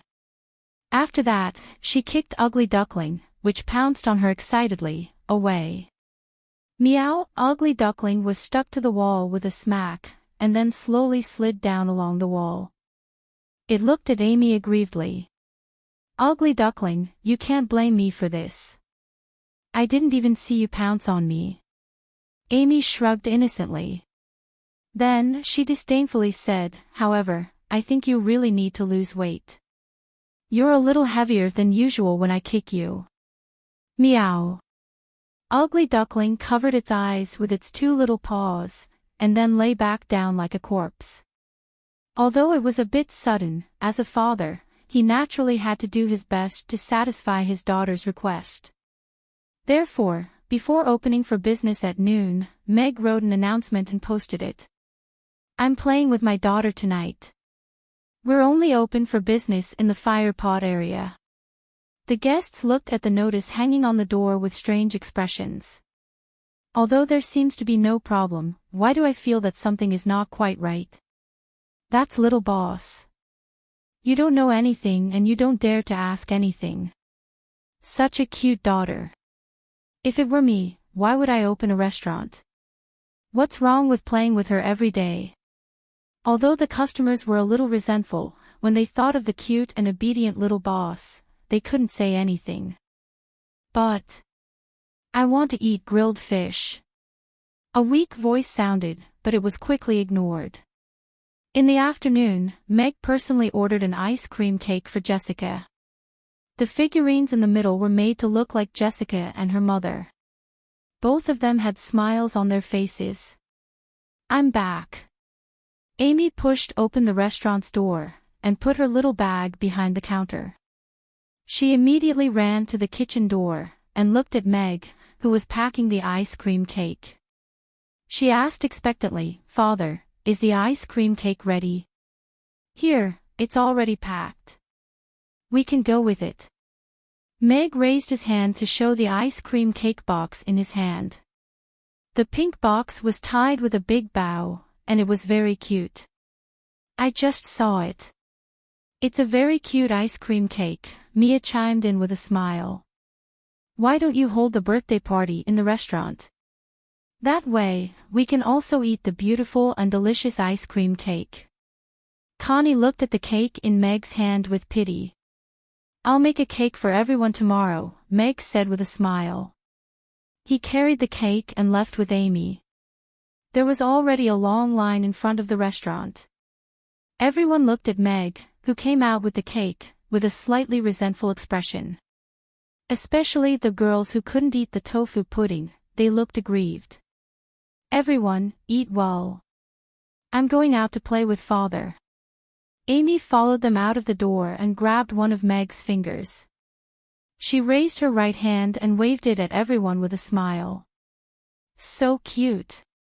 Everyone looked at Amy, who was wearing a little magician's robe and had 2 small ponytails on her head. When she smiled, 2 shallow dimples appeared on her face.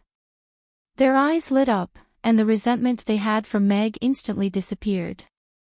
That's right, such a cute little baby. What's wrong with taking some time out to play with her? Isn't this the right thing to do? As such, Meg was able to flag down a horse-drawn carriage very smoothly, and the 2 of them left together. I can see that Mr. Mac has already started to use Little Boss to act cute in order to avoid our blame. Harrison sighed. What else could they do? They could only eat hot pot tonight.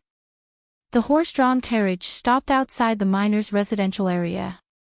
Meg paid the coachman, carried the cake, and got off the carriage with Amy. Did Amy prepare a gift for Jessica?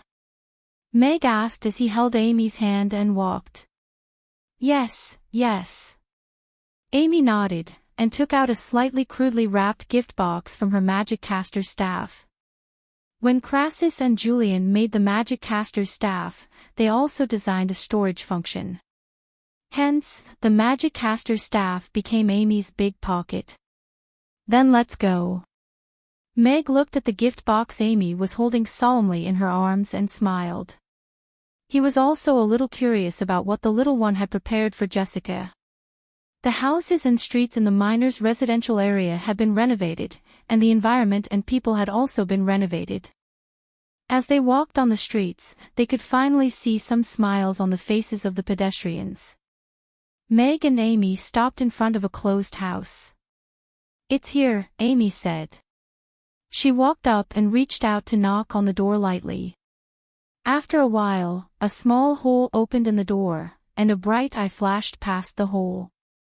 Then, the door was quickly opened, and Jessica, who had a mushroom hairstyle, looked at Amy in surprise and said, Amy. Why are you here? Happy birthday, Jessica. Amy walked up and hugged Jessica. She smiled and said, I remember that today is your birthday, so I brought Father here to celebrate your birthday. Happy birthday, Jessica. Meg smiled at Jessica, who was being hugged by Amy.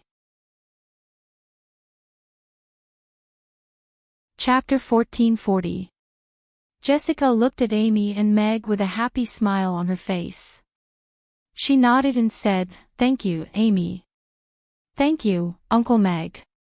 Mr. Meg, Amy, you're here. Rebecca walked to the door and was surprised to see Meg and Amy.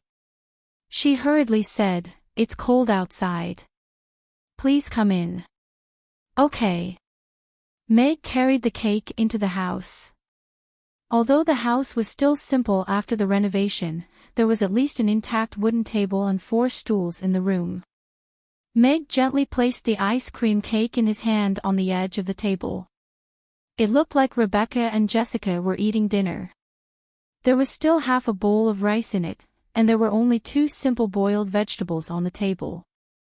Father made you an ice cream cake. Why don't we eat the cake first?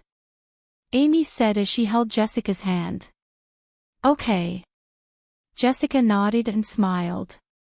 This is the first time I've celebrated a birthday with cake. I'm sorry to have made you spend so much money.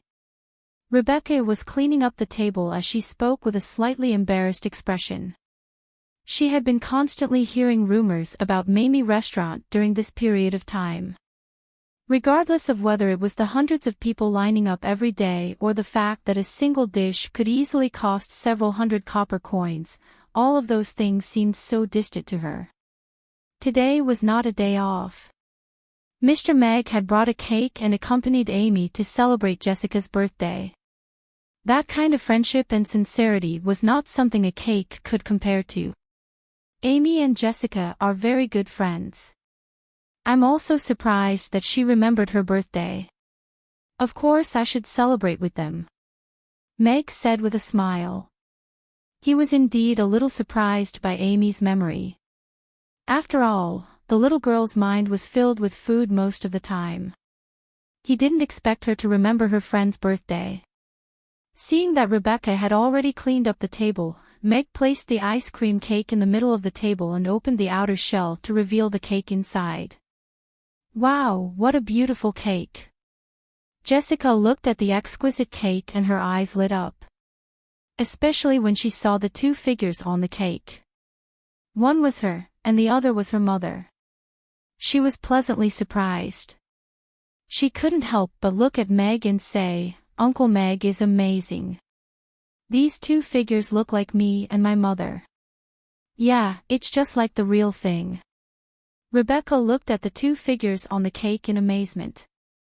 According to our tradition, make a wish on the cake, then blow out the candles, and the wish may be granted. Meg lit up a circle of small candles, and looked at Jessica with a smile. Will it really come true? Jessica closed her eyes devoutly when she heard this. After a while, she opened her eyes and blew out all the candles in one breath. Jessica, what did you wish for? Amy asked curiously. Jessica smiled and said, My wish is, I hope that me and I can be best friends forever. Silly, it won't come true if you say it out loud. Amy stroked Jessica's head with a doting smile, and said, However, I can fulfill this wish for you. Of course, we'll be best friends forever. Okay. A happy smile appeared on Jessica's face. By the way, I want to give you the gift I prepared. Amy took out the gift she had prepared and handed it to Jessica. Jessica took the gift box, and under Amy's urging, she opened the box and revealed the golden conch inside. Wow, it's so beautiful. Is this a conch you picked up from the beach? Jessica's eyes lit up, and she happily picked up the golden conch that was as big as two of her hands. The brilliant golden color covered the entire conch, and it seemed to glow. Amy nodded and said, Yes, this is the most beautiful conch I found at the beach. Put it next to your ear and you can hear the sound of the sea. It's true. I can hear the sound of the sea. Jessica put her ear close to the mouth of the conch and looked at Amy in surprise. I like this gift. I love the sea. Thank you, Amy. You're welcome. If Jessica likes it, I'm also very happy, Amy said with a smile. She also put her ear to the conch and giggled.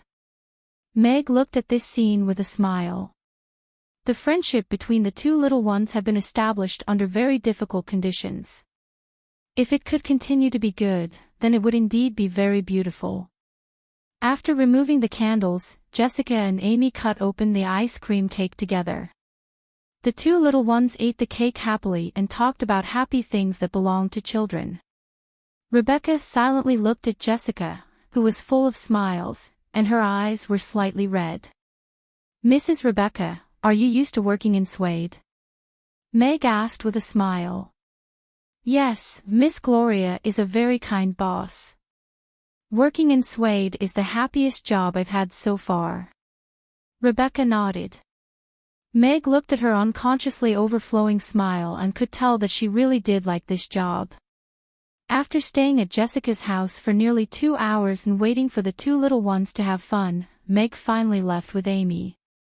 Father, I'm so happy today, Amy said happily as she lay on Meg's back.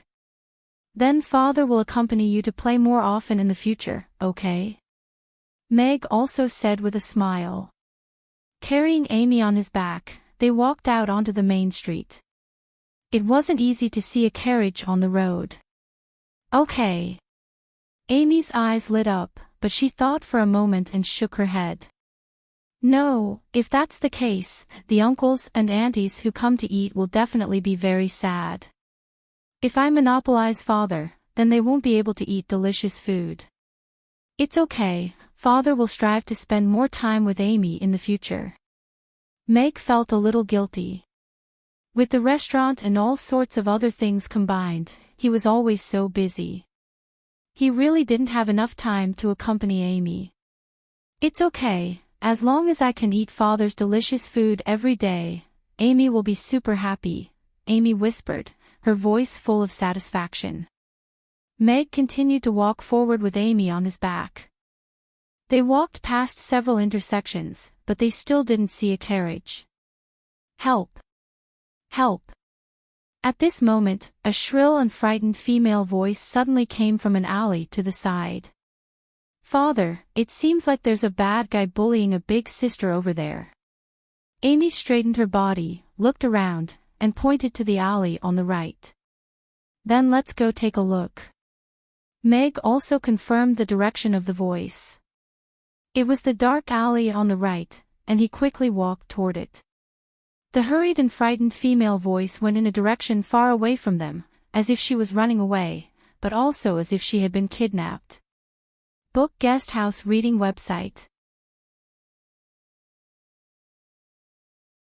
Chapter 1441. This way. Meg strained his ears to listen carefully as he sped through the alleys. Judging from the terrified scream, it was probably a young girl who had been frightened. To scream at this time in the slums of the northern part of the city, there was a high chance that she was in danger. Meg moved very quickly and stopped at the intersection of an alley. Although he hadn't seen anyone yet, the scream was very close, so the person should be nearby. No. Don't come over, please don't come over. A terrified female voice came from the side. I think it's behind here. Amy had already taken out her magic caster's staff and excitedly pointed to the alley on the right. Yes, it's in this direction. Meg nodded and put Amy on the ground, then walked quickly into the alley with light footsteps. At this moment, a petite black shadow suddenly flitted silently over the high wall to the side. It flashed past Meg and jumped down the high wall like a kitten. You, a terrified male voice came from the other end of the alley, followed by the crisp sound of a sharp weapon hitting the wall. However, the sound of fighting suddenly stopped, followed by a dull thud on the ground, accompanied by a terrified scream. Meg turned into the alley with Amy and saw a tall beast man lying on the ground with his pants half off. He was holding his gurgling throat with his hand, and his eyes were wide open. He was no longer breathing. The fatal wound was the wound on his heart. It was a very clean and professional killing method. Although the beast man reacted, he still couldn't put up any effective resistance. And in the corner, a young girl in disheveled clothes was curled up in a corner, trembling. The petite figure had her back to Meg and the others, and a few drops of blood dripped from the sharp claws in her fist. She looked at the girl a little embarrassedly and comforted, "Are you okay? The bad guy is dead. I should be the good guy." The girl was stunned when she heard this. She looked up at her, and her fear was reduced by half. Ha! Meg looked at the familiar figure in black clothes and the pinkish-white beast ears, a little surprised. "Sister Connie, why are you here? Did you get lost again?" Amy asked with a surprised expression. "Boss, Xiaomi. Why are you here?" The petite female orc turned around and looked at Meg and Amy with an even more surprised expression. She said awkwardly, I just came out for a walk. I'm not lost." "Really?" I almost believed him. "We passed by here on our way home. Amy said, then glanced at the orc on the ground. But the bad guys were all killed by you, so we won't have any bad guys to fight. What a pity. We were passing by the alley outside and heard the girl's screams, so we chased after her. Meg said. He took off his coat and walked up to the human girl curled up in the corner. The girl looked to be about 13 or 14 years old. Her clothes had been violently torn, and there was a red handprint on her pale face.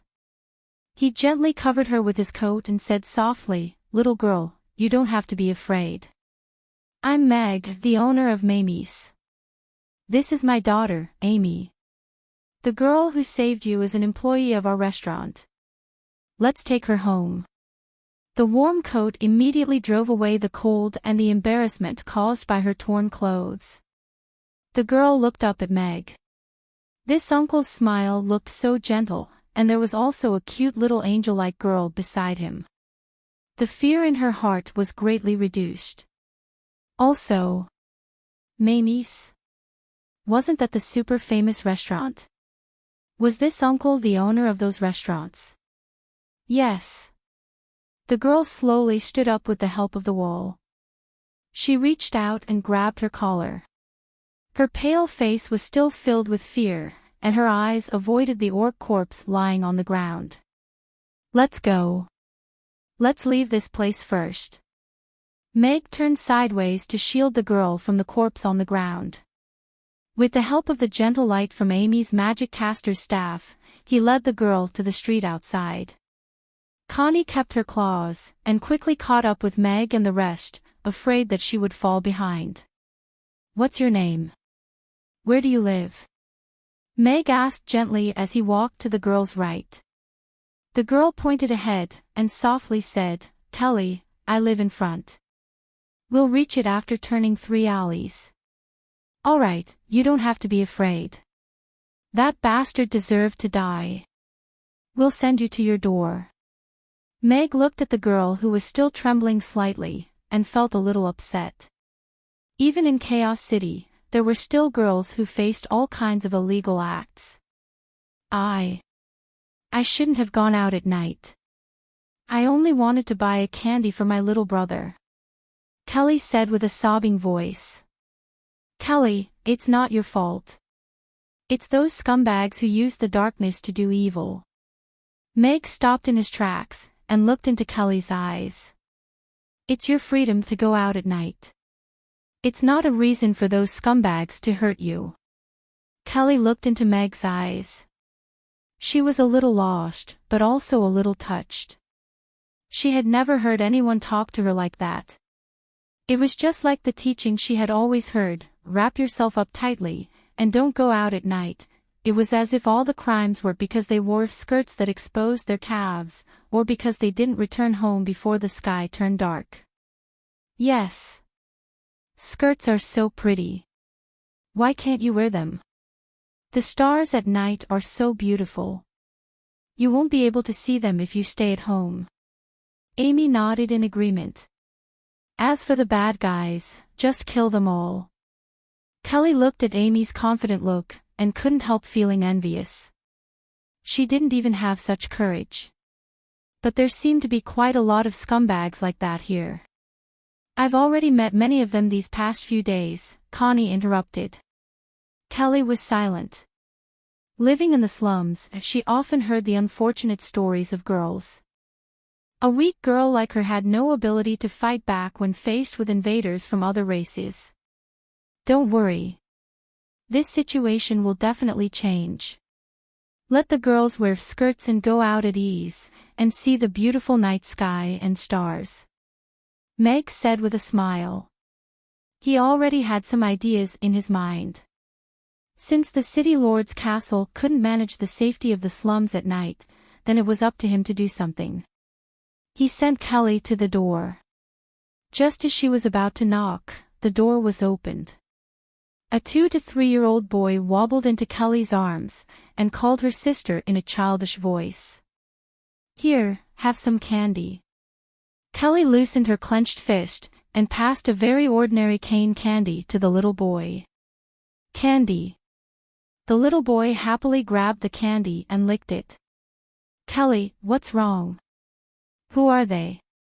A middle-aged woman and a middle-aged man quickly walked out of the room. Seeing Kelly in a coat, with messy hair and a red handprint on her face, they quickly shielded her behind them and stood in front of Meg and the others. Chapter 1442. Mother, this is the boss of Immerse. I met some bad guys on the road just now, and they saved me, Kelly hurriedly explained. Why did you sneak out without telling us? If your brother wanted to eat candy, he could have bought it tomorrow. The middle-aged woman looked at Kelly's swollen face with reddened eyes, and said with a pained expression, if anything happened to you, what would your father and I do? That man turned around and came out with a kitchen knife. He looked at Kelly with a red face, and said, where is that bastard?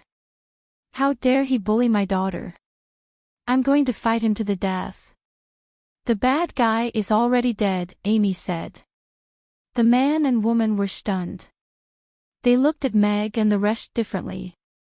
Thank you very much for saving Kelly. Please come in and have a seat. The woman hurriedly bowed to Meg and the rest, and thanked them gratefully. I'll go and buy some wine. The man kept the kitchen knife behind him, and scratched his head. It's all right. We just happened to meet him when we were passing by, and did something that we should do. Meg shook his head with a smile, and then said, that guy deserved it. You don't have to be afraid. However, since someone is dead, the Great Temple and the City Lord's castle will definitely investigate. If they find you, tell them to look for me directly at Immerse. Meg declined Kelly's family's warm invitation. After Kelly went into the house to change her clothes, he took back his coat, and left with Amy and Connie. Meg looked at Connie, who was dressed in black, and asked curiously, are you out for actual combat training? Connie nodded proudly, and said, yes. Master said that it's meaningless for me to continue training in the Bowtie prison, so he asked me to come to the north of the city to find some scumbags for actual combat training. Including the one today, I've already killed 10 scumbags who hurt girls. I see. Meg was a little surprised by Rex's training method, but it was indeed a good method to get rid of evil while training. Big Sister Connie, you're really awesome. Amy gave her a thumbs up, and then eagerly said, can you bring me along next time? I'm also super fierce when it comes to beating up bad guys. Well. Connie was a little hesitant. She looked at Amy, and said, although I want to bring Amy along, I'm running on the wall. I'm afraid that you can't catch up. It's okay. You can run on the wall, but I can fly. Amy opened her arms. Connie looked at Amy, who was hovering in the air with her wings, in surprise and envy. She nodded and said, if that's the case, then there's no problem at all. Little Amy, come down. Meg waved at Amy. Amy kept her wings, and landed in Meg's arms. He hugged her. You can't use your wings so casually. Meg whispered. He looked around cautiously. Amy's wings were a gift from the Pope. Although the church didn't have much influence in the Roth Empire, such a supernatural gift seemed to come from another level. Hence, he didn't want Amy to show off her wings in front of others for the time being. Oh. Amy shrugged. She was a little disappointed. However, she quickly looked at Connie, and said, but I still have my wind-fire wheels. Although it's a little conspicuous at night, I can still keep up with Big Sister Connie's speed. All right. Let's do it together tomorrow. Connie nodded with a smile. Meg looked helplessly at the two people who had agreed to beat up the bad guys. He didn't want to stop such a positive agreement. He walked to the main street, and said to Connie, are you coming back with us, or are you going to continue with your trial? It's too early now. I'm not sleepy at all. Also, this is the peak time for those scumbags to appear. I plan to guard this area for a while longer. Boss, you can go back first. Connie shook her head. She jumped onto a high wall at the side with a light leap. She waved at Meg and the others, and quickly disappeared into the night. Amy's eyes followed Connie into the distance. She opened her mouth to say something. You want to go back and sleep? You still have class tomorrow. Meg continued walking with Amy in his arms. Not long after, Meg hailed a horse-drawn carriage. He took the carriage back to the restaurant, and happened to run into Irina, who had just returned from outside. Mother. Amy let go of Meg's hand, and jumped into Irina's arms. Irina carried Amy, and then looked at Meg, and said, I'm hungry. I'm hungry too. Amy raised her little hand. All right, I'll go and make supper for you now. Meg opened the restaurant's door with a smile. He poured 2 cups of warm water for them, and then went into the kitchen to get busy. Amy snuggled in Irina's arms, and told her about going to celebrate Jessica's birthday that night, and how they met the bad guys. Oh, so there are so many bad guys in Chaos City. That's interesting. Irina's eyes lit up after hearing Amy's story. Mother, are we going to team up and beat up the bad guys? Amy asked eagerly. Irina nodded, and said, sure. Why don't we get everyone in the restaurant to go and beat up the bad guys together? Take it as a rehearsal. That's not a bad suggestion. Why didn't he think of such a constructive idea? After pondering for a while, he said, if that's the case, do we need a uniform and a cool team name? Meg nodded as he poked his head out of the kitchen. Why didn't he think of such a constructive idea? Isn't it just beating up a bad guy? Do we need to make it so exaggerated? Irina smiled contemptuously, and then said, why don't we call ourselves the Heresy Trial Union? FFF Society. Meg raised his eyebrows. Then do we still need to prepare the black robe and the Grim Reaper's scythe? Irina thought for a while, and then nodded. That sounds pretty good. What about the slogan? Burn that heretic to death. Amy raised the torch. Ha! That sounds pretty good. Irina's eyes lit up. Then, should we capture all the bad guys and burn them to death? That way, they won't dare to hurt innocent big sisters. Amy nodded. Meg smiled, and went back to the kitchen to continue cooking. Armed deterrence was the biggest deterrent to the bad guys. When necessary, they should teach them a lesson. The next morning, the people from the Grey Temple came. Mr. Meg, an orc died in the north of the city yesterday. According to our investigation, you and your employees might be involved. We hope you can cooperate with our investigation, a young Grey Temple inspector said to Meg, who opened the door. Chapter 1443. Meg looked at the 2 young inspectors from the Grey Temple. They weren't aggressive, and he glanced at the customers lining up outside. He didn't want others to know about Connie's incident for the time being, so he stepped aside, and said, please come in and talk.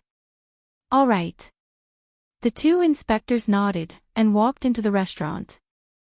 Meg closed the door behind him, and looked at the 2 young inspectors, hesitating about what to say. Mr. Meg, we already know the details of the incident. That orc yesterday was a criminal we were pursuing, and he was responsible for 7 lives. He was in the process of assaulting a young girl last night, and he was killed by someone who tried to stop him. The person who killed him should be an employee of your restaurant. You were also at the scene last night, right? The inspector who spoke earlier asked Meg. Meg raised his eyebrows slightly.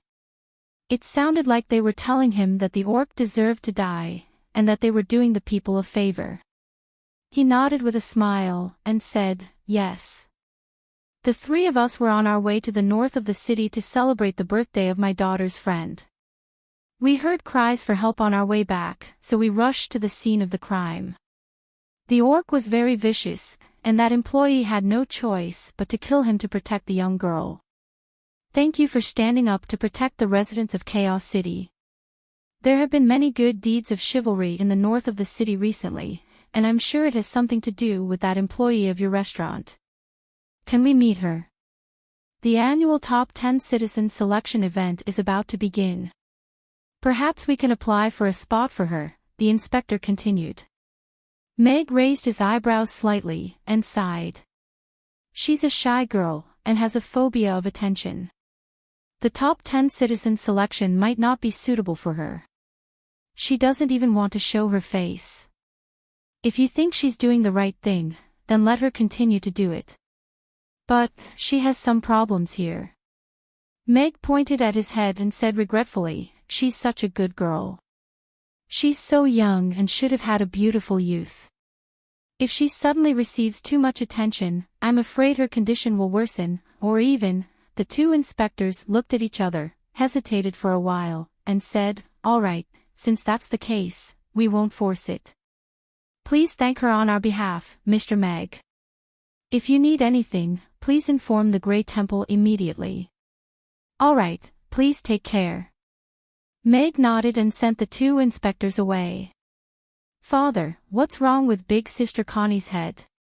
Amy, who had been watching from the side, asked curiously. Senile dementia came early, Mag said with a sigh. He couldn't help laughing too. Even though Meg had expected that the matter with the Grey Temple would be resolved smoothly, it was clear that the Grey Temple approved of the residents' efforts to stop the violence. After the morning business hours, Meg took a letter of authorization and rode his bicycle to the Mercenary Guild. He walked straight into the guild hall, and arrived at the mission area. The staff behind the counter were all busy, and there were many people who were seriously filling in the form of missions. Meg queued up in front of the counter, and the staff behind the counter handed him a form without even looking up. Sir, please fill in the form first when you want to issue a mission. Choose the type of mission you want to issue, the specific requirements, the mission time, and the specific reward. All right. Meg took a pen and sat down in front of the counter, and began to fill in the form. After about 5 minutes, Meg handed the form over, and said, I'm done. Please take a look and see if there's anything else you need to add. The young staff took a look at the words on the form, and her eyes lit up. It was the first time she had seen such beautiful handwriting in the 3 years she had worked here. However, after looking at the form carefully, she couldn't help but let out a soft gasp of surprise, and then looked up at Meg. Is there a problem? Meg asked with a smile. No. Are you sure this is what you want to commission? The staff asked, and her voice was a little unnatural. It was the first time she had encountered such a commission. Yes, I want to start a gentleman's alliance, and commission all the mercenaries and residents who are full of gentlemanly spirit to protect all the people who need to be protected after nightfall, and work hard to eliminate the thugs who use the night and dark areas to harm the weak, and I'm willing to pay a certain amount of reward as a reward. Meg nodded with a smile. Is this not in accordance with the regulations? Hearing Meg's words, many people who were filling in the form around him looked at him in surprise. Such a commission was really unexpected. It's the first time I've encountered such a commission. Please wait a moment, I need to ask my leader. The staff was also a little hesitant, and said to Meg before getting up and leaving quickly. Not long after, the staff came back with a tall and thin middle-aged man. Mr. Mack, I didn't expect it to really be you. That tall and thin man smiled when he saw Meg. I didn't expect you to be from the Mercenary Union. Meg also smiled at that middle-aged man. Cartera was considered a regular in the restaurant, and would come back for a meal every few days. His favorite dishes were beggar's chicken and beef kebabs. I heard you want to set up a gentleman's alliance, and work hard to eliminate the thugs. Cartera asked Meg. Yes. I encountered a case of sexual assault against a young girl on the way here yesterday. Such a thing happened in Chaos City, and it touched me greatly. I hope Chaos City can become better. Even if it's a dark night where the sun can't shine, even if it's a poor slum, the ordinary residents at the bottom can still obtain a sufficient sense of security, respect, and protection. Meg nodded solemnly. Kabla's smile gradually disappeared, and his expression became serious. A man who has such thoughts is too awesome, isn't it? The female staff standing at the side looked at Meg with a completely different gaze. She couldn't help but admire him. Meanwhile, the people who were filling in the forms at the side gradually put down the pens in their hands, and looked at Meg thoughtfully. Of course, I'm willing to pay for this. As long as the members of the Gentlemen's Alliance use a photostone to record the images of punishing the bad guys, and get it verified by the Grey Temple to confirm the truth of the incident and the identity of the bad guys, I've set up 10 levels of rewards according to the level of the incident, and you'll get the corresponding reward, as well as the corresponding gentleman points on the Gentleman's Leaderboard. Today, I'll inject 5 million copper coins as the startup capital for the Gentlemen's Alliance, Meg said with a smile. Chapter 1444. Meg walked out of the Mercenary Union's gate, and kept the certificate in his hand before pushing his bicycle away with a smile. The commission was handled very smoothly. When he left, the Gentlemen's League's commission had already lit up at the top of the commission wall. It was pinned to the top manually, and caused quite a commotion in the mission distribution area. Meg didn't know what kind of impact his actions would have on Chaos City, but as a member of this city, he had to do what he could do at the moment. He made the Gentlemen's League's funding open, which meant that if anyone wanted to support this project, they could also invest in it. The most important thing now was how many residents would respond and join the Gentlemen's League. Judging from the commotion just now, it shouldn't be that no one would take action. The Gentlemen's League. Michael paced around the meeting room with a frown. An official from the City Lord's castle chuckled and said, "This Mr. Meg is really interesting.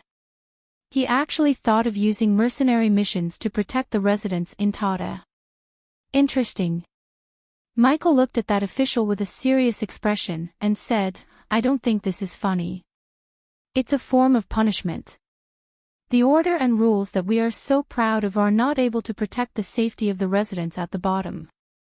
Instead, we need another resident to use mercenary missions to maintain the order. Isn't this our dereliction of duty?" That official quickly kept his smile, and sat up straight with his head lowered. The atmosphere in the meeting room also became a little tense. All the officials looked very serious. City Lord, the Grey Temple and the City Lord's castle have limited manpower. The patrols are already at their limit, but we can't cover every place. The bad guys are always able to find some loopholes. This is our dereliction of duty, but I'm afraid it will be very difficult to make up for it in a short period of time, an official answered. Michael nodded and said, "I'm aware of this as well. We've already done our best with the patrolmen. The lack of manpower is a serious problem. You guys start recruiting more patrolmen to ensure that we can cover all regions." "City Lord, should we stop the Gentlemen's League? This might have a certain impact on Chaos City's current system," an official said worriedly. "This is a good thing to protect the residents and punish the criminals. Why should we stop it? Shouldn't we support and encourage them?" Michael shook his head with a smile on his face. "If ordinary people can join the team to stop crime and violence, we won't have to worry about manpower. Have you heard? A Gentlemen's Alliance has appeared in the Mercenary Guild today. As long as you join the Gentlemen's Alliance, stop and punish violent criminals, and protect ordinary people, you will be able to receive a certain amount of rewards. I saw it in the guild this morning. Not only is there a reward, but there are also gentleman points. It said that the Gentleman Alliance has a gentleman points ranking.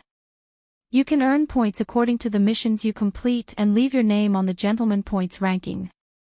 I didn't expect that there would be so many bastards around us. My blood is boiling. Tonight, I've decided to go to the north of the city and wait. If I meet any of those scumbags, I'll beat their heads to a crooked angle. I don't want the prize money, but I've decided to add another 100,000 copper coins to the bet so that more people can beat this bastard together. Brother, count me in. Bring me along, I want to beat up that bastard too.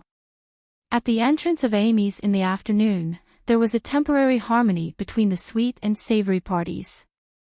The most talked about was the news about the gentlemen's alliance that had spread like wildfire. Because that bounty mission had been pinned at the top of the mercenary guild ever since it was released, almost all the mercenaries who went to the mercenary guild today knew about it, and it quickly spread outside the mercenary guild. The atmosphere of order and equality in Chaos City was very different from other places in this world. However, very few people would pay attention to how the people living in the slums in the north of the city lived, and what kind of predicament they faced. Many people didn't even know that there was a group of people living below the poverty line in this city. They lived without dignity, and had to go through all kinds of dangers and pain. Hence, when all this happened in front of them, it gave them a huge impact and a great deal of indignation. The customers outside are all very excited. They seem to be talking about something about the Gentlemen's Alliance. I heard that someone posted a mission at the Mercenary Guild to subdue the criminals with a reward. Mia came in from outside, and agitatedly said, "This is really a good thing. If everyone is willing to participate, then the criminals will be hated by everyone, and they won't be able to stay in Chaos City anymore." Yes, I think it's pretty good too. We can earn money from beating up the bad guys. That would be a great feeling. Barbara nodded in agreement. I wonder who came up with such a good idea. Reina was even more agitated. As a girl who grew up in the slums, she knew how scary the night was to them. However, if everyone was willing to help them, then everything would be different. Ahem, I'm the one who did it, Meg said proudly as he cleared his throat at the entrance of the kitchen. Everyone looked at Meg when they heard that. Boss, did you really do it? Mia looked at Meg in shock. Yes. On the way back last night, Amy, Connie, and I met a young girl who was almost hurt. Such things often happen in the darkness in the north of the city. Since the City Lord's castle and the Grey Temple can't solve this problem for the time being, I wanted to do something. Meg nodded with a smile, and said to everyone, of course. I discussed it with Princess Irina yesterday, and we think this can be a training ground for our restaurant before we go to the Orcs' territory to hone our teamwork skills. Boss is really a good person. Reina thought to herself. This is really good news for a girl living in the slums. In this case, there's not enough to go around. Connie murmured. Although the north of the city was so big that she couldn't cover it completely, she still felt as if the cake that originally belonged to her had been cut up. Oh, yes. Our restaurant has been invited to the Aden Chamber of Commerce's year-end banquet tonight. We'll be closed for the night. Is everyone willing to go? Meg asked. I'll go alone. Camilla raised her hand. She didn't want to go to the banquet as Amy's employee. If that happened, she wouldn't be able to survive in the circle anymore. She would probably end up worse than her Uncle Dracula. Can I wear a helmet? Connie raised her hand. She was looking forward to it. She hadn't participated in any interesting activities ever since she came to Chaos City. She went in and out of the restaurant every day with a helmet. If you think it's okay, you can go. Meg nodded. Chapter 1445. We'll stop business for tonight and support the Gentlemen's League. Before the lunch service started, Meg hung a plaque at the door. It made the customers sigh again. Mr. Mac, don't tell me we can't even eat hot pot tonight. Vanessa looked at Meg pitifully. Yes, the restaurant is completely closed for tonight. Meg nodded with a smile. He had no choice. He had already promised to go to the Aden Chamber of Commerce's mid-year meeting. He couldn't possibly leave Raina alone in the restaurant to cook hot pot while everyone went to have fun. Even Mamis has joined the Gentlemen's League. It seems like we have to go and do something tonight. The customers lamented that the restaurant wouldn't be open for business tonight, and their interest in the Gentlemen's League increased.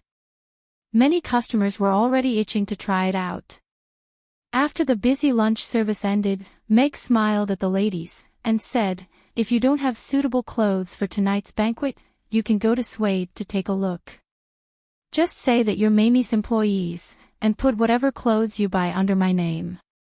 I'll pay for it later. Take it as a small gift for everyone's hard work during this period." Buy new clothes. The lady's eyes lit up. Meg nodded with a smile. Yes. There are still more than 4 hours before the banquet. You can do whatever you want. Gather at the restaurant around 5 p.m., and we'll set off together. Thank you, boss, the ladies said happily. They bade farewell to Meg before leaving together. Even Anna was brought away. Judging by the time, the elves going south should have reached Chaos City by now, right? Meg went upstairs to the study. Irina had already discussed the matter of settling the night elves with City Lord Michael, so he didn't have to get too involved to avoid being noticed. As for the matter of setting up the factory, Meg planned to talk to Hill if he could meet her tonight. After all, he had given her the authorization to use the steam engine. If Hill cooperated with him, it would be much easier for him to raise funds and promote his products in the future. If there was money to be made, everyone would earn it. Mag was very clear about that. As an unqualified businessman, he didn't want to do everything himself. It would be best if he could lie down and collect money.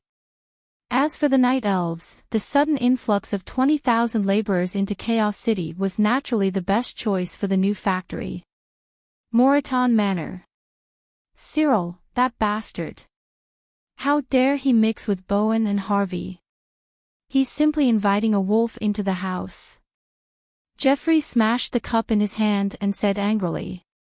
His chest was heaving up and down because of his anger. Secretary General Menard lowered his head slightly. After a while, Geoffrey's anger gradually subsided. He looked up at Menard and asked, "How many directors support Gloria now?" "If the directors from the Marquis and Dodge's family support young Master Cyril, excluding the directors from the Buffett family, there shouldn't be more than 10 directors who support Miss Gloria," Menard answered. "The Aden Chamber of Commerce has a total of 68 directors." Geoffrey frowned with a hint of worry. Menard suggested, "Master, do we need to gather all the directors and express your position to them?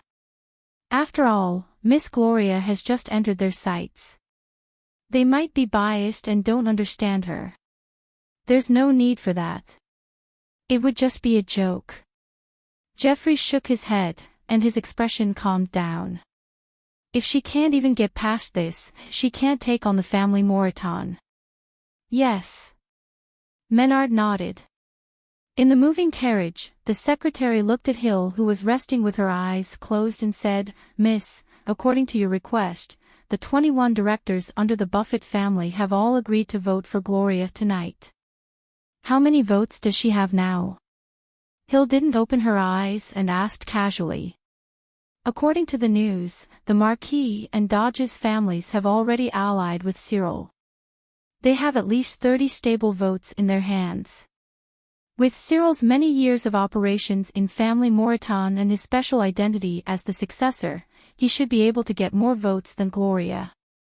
As for the remaining independent directors, we don't know what they want yet. The number of confirmed votes in Gloria's hands should be around 25, the secretary answered quickly. The corners of Hill's mouth curled up slightly, revealing a mocking smile. "Speaking of which, shouldn't I support Cyril? With his foolish act of joining forces with Bowen and Harvey, as long as he accepts the family Moreton, I don't have to do anything. He can squander all of family marathon on his own. In the evening, Irina returned to the dining room. I've arranged for all of them to go to the factory, Irina said as she ate the beggar's chicken that Meg made for her. What about the accommodation for the night? There aren't enough rooms for now, Meg asked. I asked them to bring back some wood on the way here. They're building a house now. We're elves, the race that understands the wood element the most.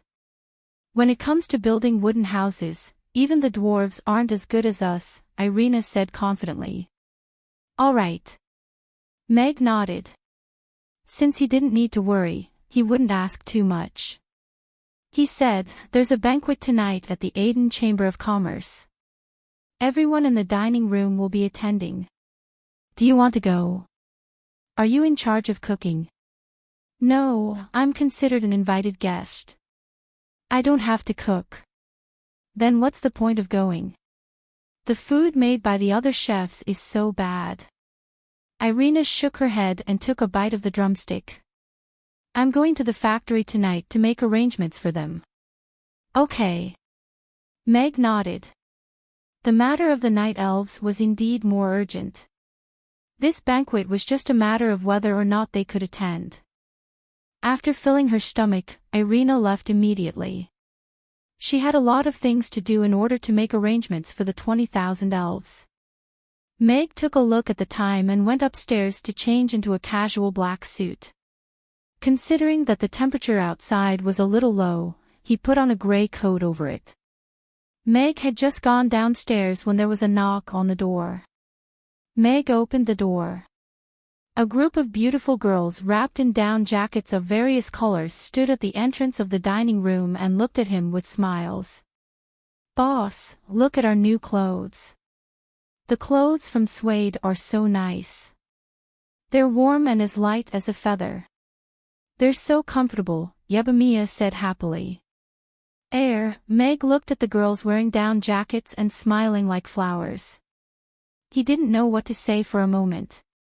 Although blue suede's down jackets were very fashionable, and they were indeed light and comfortable to wear, but they were going to attend a banquet after all. Wouldn't it be a little strange for everyone to wear down jackets? Yeah, it's too warm. It's all foggy. I can't even see. Connie, who was following behind them, faced a tree and said seriously, Boss, can I take off my helmet? Chapter 1446. No, you have to bring your helmet and brain with you. Meg walked over and turned on the fog removal mode for her. Connie's eyes lit up as she looked at the big tree in front of her. She smiled awkwardly and said, All right, then I'll bring my helmet and brain to the banquet. Meg looked at all the girls in down jackets and still felt a little strange. However, it didn't seem realistic for them to change into gorgeous banquet attire at this time. I'm back. Amy's voice rang out from behind everyone. Everyone turned around and saw Amy in her magician robe jumping over. The two ponytails on her head swayed slightly, and she looked very cute. Wow, everyone is wearing beautiful new clothes. Amy looked at everyone, and her eyes lit up. Then, she turned to look at Meg. Father, do I have new clothes? I want to wear the same clothes as everyone. All right, then let's go in and change. Meg looked at the expectant Amy and nodded with a smile. He had prepared a beautiful little dress for Amy, but now it seemed that the little dress wasn't as attractive as the down jacket. Since everyone was wearing down jackets, then he might as well let Amy wear a down jacket and attend the banquet. Moreover, this was a new product from Suede, after all. In this world, it was probably quite trendy, right? After a while, Amy, who had changed into a short purple-blue down jacket, skipped out and joined the group of down jackets. The light, round, and white rabbit ear muffs made her look very cute. Let's go, we should set off. Meg raised his hand to look at his watch. It was almost 5 o'clock, and the 3 carriages that they had booked in advance were already waiting at the door. Everyone got on. "Father, where's big sister Irina? Isn't she going to the banquet?" Amy asked Meg as she got on the same carriage as Meg. "She's probably very busy. After all, she has to be responsible for so many night elves." Meg smiled and shook his head. "All right." Amy was a little disappointed. Other than Irina, Shirley didn't come either. That day in the Wind Forest, he saw with his own eyes how Blower's father, Vincent by Billy, severed one of Elliot's arms before being killed by all of the elves. However, Meg didn't see Blower on the battlefield that day, so he wasn't able to bring him back. Anna's expression was also a bit serious. She used her small hand to support her chin and lifted the curtain a very small crack. She looked out of the window, thinking about something. "Anna, don't worry. Shirley will come back. Just like usual, he will remember his promise with you." Meg reached out and gently placed his hand on Anna's head. The little girl had a sensitive heart that did not match her age. "Okay," Anna replied softly, but her expression didn't lighten up because of Meg's consolation. Amy stuffed Ugly Duckling into Anna's arms with a smile, and said, "Big sister Anna, you can pinch Ugly Duckling for a while. When you're unhappy, you can pinch its soft face, and it will become better." Meow. Ugly Duckling was confused. Why would she pinch it when she was unhappy? Anna reached out and cupped Ugly Duckling's soft, chubby face. It was warm in her palms. She pinched it with both hands at the same time, and the round face slowly became flat. Then, she pinched it again, and it changed into another shape. So cute. A smile appeared on Anna's face. It was as if she was holding a warm flask. Furthermore, it was so soft and comfortable to the touch. Ugly Duckling stared with its big, innocent blue eyes. It was intimidated by Amy's pressure, and could only let Anna play with it. Meg looked at Anna, whose smile gradually brightened up because she was stroking the cat, and a smile also appeared on his face. Children indeed knew what children liked better. The square in front of the Aiden's Guild building was already filled with all kinds of luxurious horse-drawn carriages. Almost all the members of the Aiden Chamber of Commerce had gathered for today's year-end celebration. All the leaders and big shots in Chaos City's business world had gathered. Cyril, who was wearing a luxurious red and black robe and a green hat with a huge red gemstone on his head, stood at the entrance of the hall and greeted the merchants who were entering.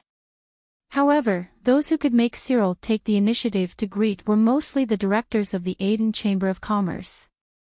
As for the normal merchants, they all tried to get to know Cyril with a smile when they saw him.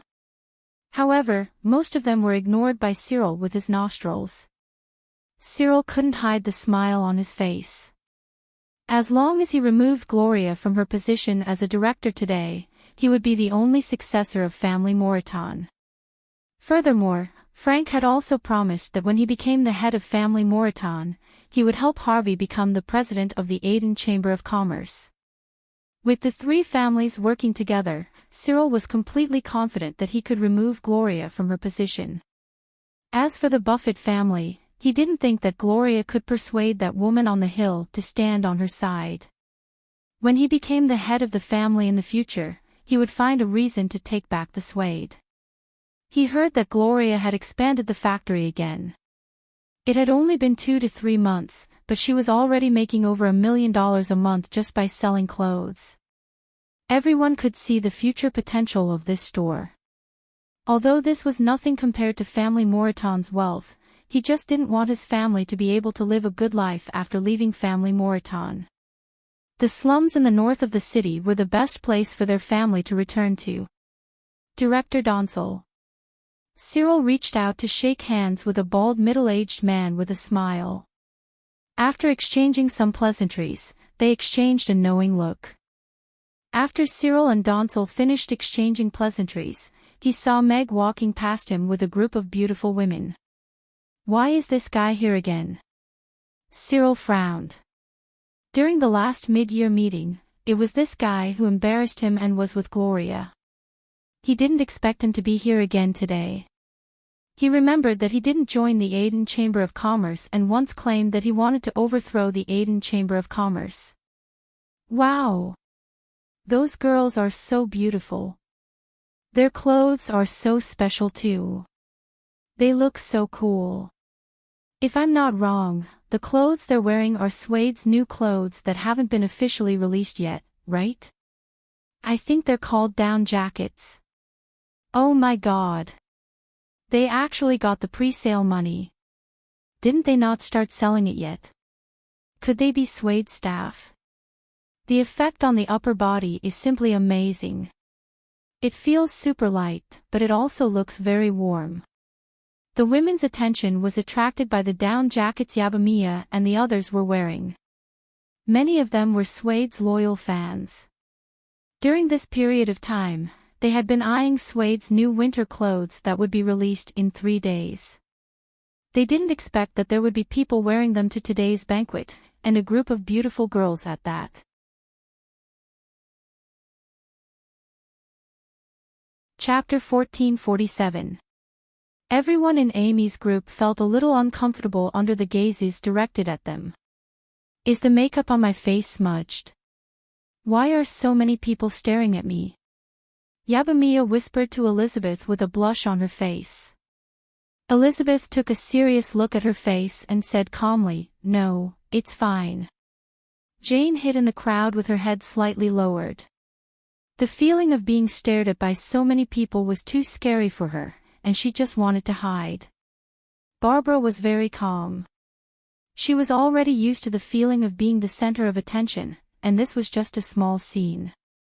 Meg walked at the very front with a cute little loli in his left hand and another cute little loli in his right. 8 beautiful young women followed behind him, and his trench coat fluttered in the wind. He exuded the aura of a winner in life. The waiter took Meg's invitation and checked it carefully. He glanced at the beautiful young women behind Meg and said hesitantly, "Sir, the invitation is correct, but according to the rules, only family members are allowed to attend the banquet. You have brought so many people." "Yes, they're all family members." "Is there a rule that says there can't be more than a few family members?" Meg said with a smile. "This." The waiter and the surrounding men all drew in a cold breath. They looked at Meg with a different expression, attracting the envious and jealous gazes of the crowd. What a beast! The men looked at the group of beautiful young women. There was a pure elf girl, a half-dragon girl full of vitality, a cold and mature dragon girl, and a sexy mermaid girl. They couldn't help but lament in their hearts. Mia and the others had strange expressions on their faces when they heard Meg's words. It seemed like something wasn't quite right. There is no such rule. Please come in. The waiter returned the invitation to Meg with a complicated expression. Thank you. Meg put away the invitation and prepared to continue walking. Wait, can this lady remove the unidentified object on her head? This may cause trouble for the other guests. The waiter noticed Connie in the crowd and reached out to stop them. Everyone's gaze landed on Connie. She looked like a petite girl, but the strange thing she was wearing covered her entire head. Not to mention her face, even her eyes couldn't be seen. It was indeed strange. Do you know what that thing she's wearing on her head is? Meg asked the waiter as he gestured for Connie to come forward. I don't know. The waiter shook her head. Then do you know that the dress she's wearing is from Suede Clothing and the pre-sale price is over 15,000 copper coins? Meg continued to ask with a smile. An expensive piece of clothing. The waiter's attitude became even more respectful. Then do you know that the price of the latest headdress she's wearing is 10 times the price of this dress? Meg continued to ask. 10 times. The waiter gulped. He looked at the helmet that was glowing with a faint blue light, and it seemed to be glowing even more brightly. "This helmet looks pretty cool. Where can I buy it?" a young man in the back asked curiously. "Is this the current trend? Covering the entire head?" A noblewoman with a head full of gold and gemstone hair accessories looked thoughtfully at Connie's helmet. She made a mental note to get one custom-made when she got back. "Does the banquet have any requirements for the guests' headdress?" Meg continued to ask. "Esteemed guests, please come in." The waiter bowed slightly in a humble manner. Meg nodded slightly, and continued to walk down the red carpet with the ladies. "If we're all family members, then are we family?" Amy asked curiously. The women all looked at Meg with a hint of scrutiny, and a few of them had a hint of anticipation in their eyes. Meg nodded with a natural smile. "Yes, of course we Amy's family." "Yes, that's great," Yabamiya said with a smile. "I like the feeling of a family too." Everyone else also smiled. They seemed to be quite satisfied with Meg's answer. Meg breathed a sigh of relief. Although it was for the sake of passing the security check, he still wanted to give himself a thumbs up. After passing through the long corridor, they arrived at the large banquet hall. Countless candles lit up the banquet hall. Everyone was gathered in small circles and chatting. The banquet hadn't started yet. Meg led the women to a slightly secluded corner. This banquet was quite boring. If it weren't for the fact that Gloria and Cyril were going to vote today, he wouldn't have been interested in coming. As he entered, he noticed Cyril standing outside the door. Cyril's green hat was extremely eye-catching, and it was difficult for anyone to ignore him. Compared to Gloria, other than being a man, Cyril was worlds apart from Gloria. In this world, the patriarchal mindset was still deeply rooted. Someone like the Hill, who could become the head of a large family, was an exception. However, Meg was happy to see Gloria become the next head of family Moreton. Not only because they were friends, but he also had some selfish motives.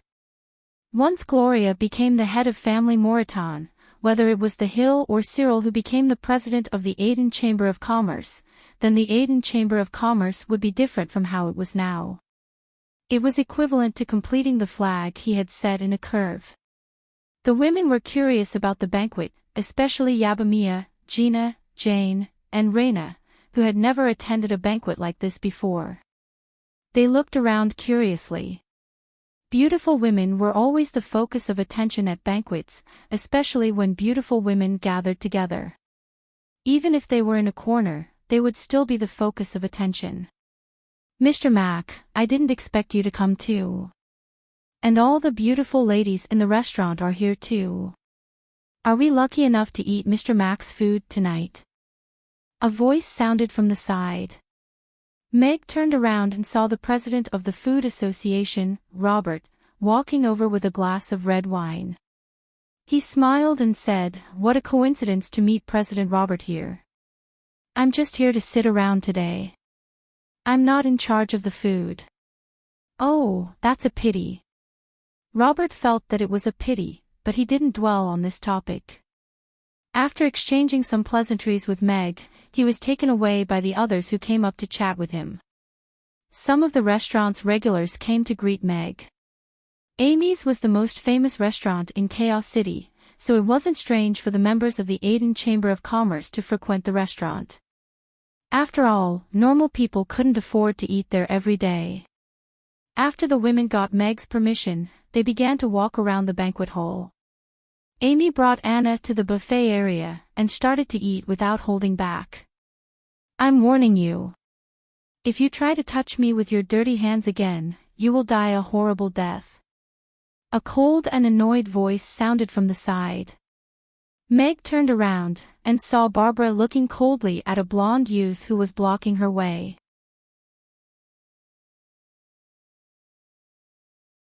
Chapter 1448. "Ha! Which family's young mistress are you? I'm asking for your name because I think highly of you. How dare you talk to me like that?" Aren't you afraid of being chased out together with your parents?" That blonde youth looked at Barbara mockingly. Because he was taller than Barbara by a head, he had a sense of condescension and arrogance. The commotion attracted the attention of the people around them. "Isn't that young Master Roy from the Dodges family? Which family's young mistress is that? How did she offend this devil's incarnate? I heard that young Master Roy likes small girls the most. Tisk, isn't that a perverted lolicon? I'm not sure if a lolicon is perverted, but this young master is definitely a pervert. This young mistress is really unlucky to have offended him." Soon, someone recognized that blonde youth's identity, and started discussing softly. "Dodge's family." Meg raised his eyebrows. He wasn't worried that Barbara would be taken advantage of. After all, this princess of the Moon Nation was also a powerful 7th-tier spatial magic caster. Killing this young master with a bad reputation was as easy as killing an ant for her.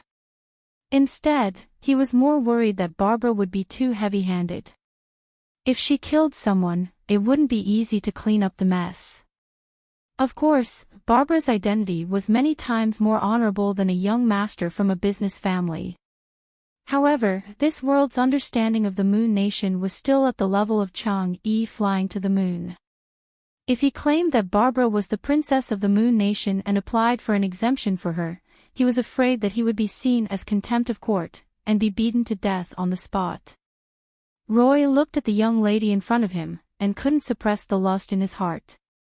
This height, this body proportion. It was completely in his zone. He hadn't seen such a cute girl in a long time. Compared to her, his so-called girlfriend was like heaven and earth. Even her angry look made him feel that she was very cute. As one of the 4 young masters of Chaos City and the only heir of the Dodges family, he had never failed to get the girls he wanted. When those girls knew his identity, their eyes would light up. That was his favorite moment. Roy lowered his head to look at Barbara and smiled arrogantly. "Now, I'll give you a chance. Kiss my hand and beg for my forgiveness. As the successor of the Dodges family, I'll consider giving you a chance to forgive your foolish mistake. Kiss your hand and beg for your forgiveness." Barbara looked at Roy's stubby fingers with disgust. Sure enough, not every man's hands were as good-looking as her boss. She wanted to destroy this shameless guy. As for the Dodges family, what was that? Yes, to be able to kiss such a noble hand like mine is your honor. Roy raised his right hand and shone it under the light. Then, he looked at Barbara with a wretched smile. "Of course, if you let me pinch your cheeks, I will let it go." As he said that, Roy reached out his hand and touched Barbara's cheek. He seemed to have already seen this girl's shy look under his pinch. "Eat shit, you idiot." Before Roy's hand could touch Barbara's cheek, Barbara had already raised her hand and gave him an uppercut on his chin. The Lolita, who was a head taller than her, was instantly KO'd. Her body flew backward, and landed in the middle of the banquet hall 3 meters away. There was an uproar in the banquet hall. The guests all stepped back and looked at Roy, who was sent flying by a punch, in shock.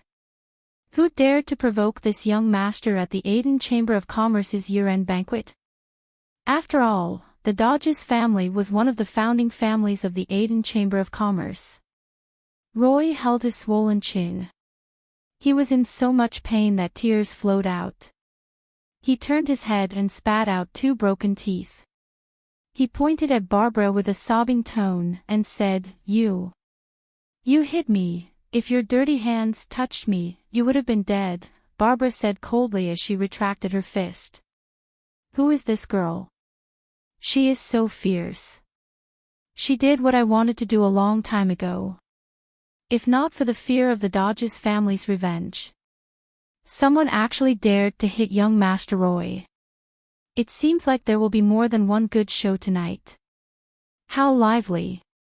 Everyone looked at Roy, who was spitting out his teeth, and Barbara, who was not tall but had a strong aura, and started discussing. Oh no, Barbara is in trouble. Mio looked at Barbara, who was in the crowd, and hurriedly walked towards her. Don't worry. That guy can't hurt her. Elizabeth pulled her wrist gently, and said softly, let's leave this matter to the boss. It's not suitable for us to stand out here. Yabamiya thought for a while, and nodded. Even if she went forward, she really wouldn't know what to do. Jane covered her face in the crowd. She didn't expect her hometown dialect to be used so quickly after Barbara asked her to teach her 2 days ago. However, she looked at Barbara worriedly. Would she cause trouble for beating someone up? Meg nodded with satisfaction when he saw that. She only lost 2 teeth. It was a very reasonable and perfect ending. He tidied his clothes, and prepared to go out to ease the atmosphere before bringing this matter to a close. Roy looked at Barbara, and felt a chill run down his spine. He had a feeling that this fellow wasn't just saying it for fun. However, Roy knew that he had lost all his dignity after being sent flying by a young lady with 1 punch by so many people. Even if he went out with the title of one of the 4 young masters of Chaos City, he would most likely be laughed at. He instantly became frustrated, and shouted, Guards! Guards! Arrest this crazy woman and send her to the Bawtai prison. I want her to stay there for the rest of her life. A few guards rushed out from the side and looked at Barbara hesitantly. Although Roy had a distinguished status, this young lady's identity was unknown. Most of the people who could attend this banquet were people they couldn't afford to offend. Roy, my son. What happened to you? At this moment, a fat middle-aged man quickly walked out from the crowd, and came to Roy.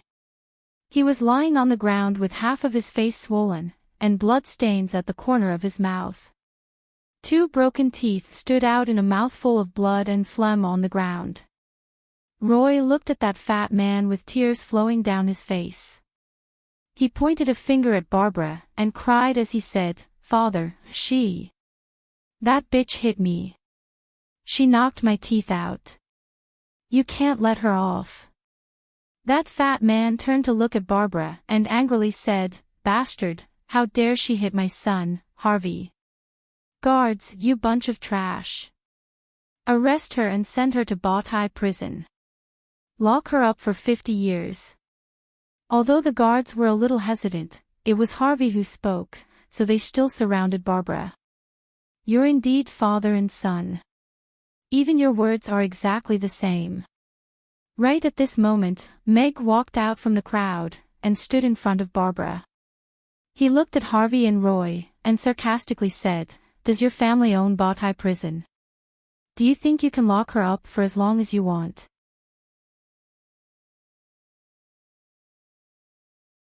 Chapter 1449. Who is this uncle with a bit of a ruffian aura? He's so handsome when he's standing in front of that lady. He's Mr. Mac from Mamie's. Don't you know? It's a restaurant that's super popular recently. Mr. Mac's chicken is delicious. Mr. Mac is as tough as ever. However, he won't be chased out because of this, right? The guests' eyes lit up when they saw Meg stepping forward. Many of them were amused. Many of them couldn't stand the domineering behavior of Harvey and Roy.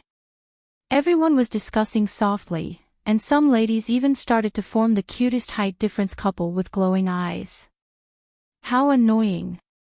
Wouldn't it be better to just kill this kind of scum? Barbara looked at Meg's back view, and a tinge of frustration flashed across her eyes. She thought for a while, and slowly put down her right hand that was already open. Who are you? How dare you talk to me like that? Harvey looked at Meg with a dark gaze. As the vice president of the Aden Chamber of Commerce and the head of the Dodges family, he had a very high status in Chaos City's business world. When had he ever been mocked in public? Meg smiled, and said, I'm Meg. Chaos City respects freedom of speech. Do I need courage to talk to you? Don't tell me you can raise that fat arm of yours and jump up to hit me on the chin. The banquet hall fell silent for a moment. Everyone looked at the short and fat Harvey, and the banquet hall burst into laughter. Many people turned their heads away, and tried hard to control their expressions. A stern-looking uncle took out a silk handkerchief, and helped the lady opposite him wipe her clothes apologetically. He said, "I've been through strict training. No matter how funny it is, I won't laugh. Unless I can't help it." Harvey's face turned green and red. The laughter around him felt like a loud slap to his face. He had never experienced such humiliation before. He clenched his fists and coldly said to Meg, "Kid, you're playing with fire." "Playing with fire?" Meg smiled. "My daughter is very good at playing with fire. If you ask sincerely, I don't mind letting her play with you for a while." "You?" Harvey pointed at Meg, his hand trembling uncontrollably. He took a few deep breaths to calm himself down. He looked at Meg and sneered. "Do you know how long she will be in prison for the crime of malicious assault?" "Malicious attack." Meg's face was full of doubt. He looked around at the surrounding guests and asked, "May I ask everyone, what happened just now? Wasn't it a weak, pitiful, and innocent little lowly who was facing a tall and fat young master who was trying to molest her and had no choice but to raise her small fists and resist?" Meg looked at Harvey again and asked seriously, "Do you know how many years he can spend in prison for molesting an underage girl? How many strong men did he have to pick up soap for? As a harboring criminal, don't you have to stay in prison for a period of time?" The guests' expressions were a little strange. Although it seemed to be the case at first, and it was indeed Roy who touched Barbara first and tried to take advantage of her. But this girl looked weak, but that was obviously an iron fist.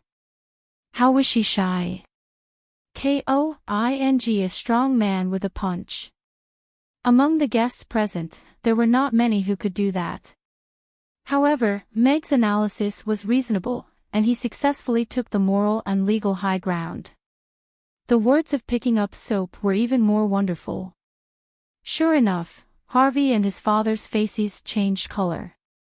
They were used to being arrogant, and they were not used to meeting someone who was so tough. "Father, I don't want to go to prison. I don't want to pick up soap." Roy grabbed Harvey's sleeve. His face was pale, and he was a little scared. Harvey calmed down a little.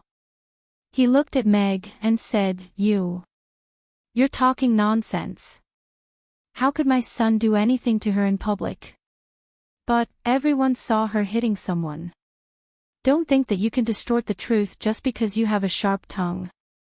Many people present can testify for us. You can't run away today." "Run? Why should we run?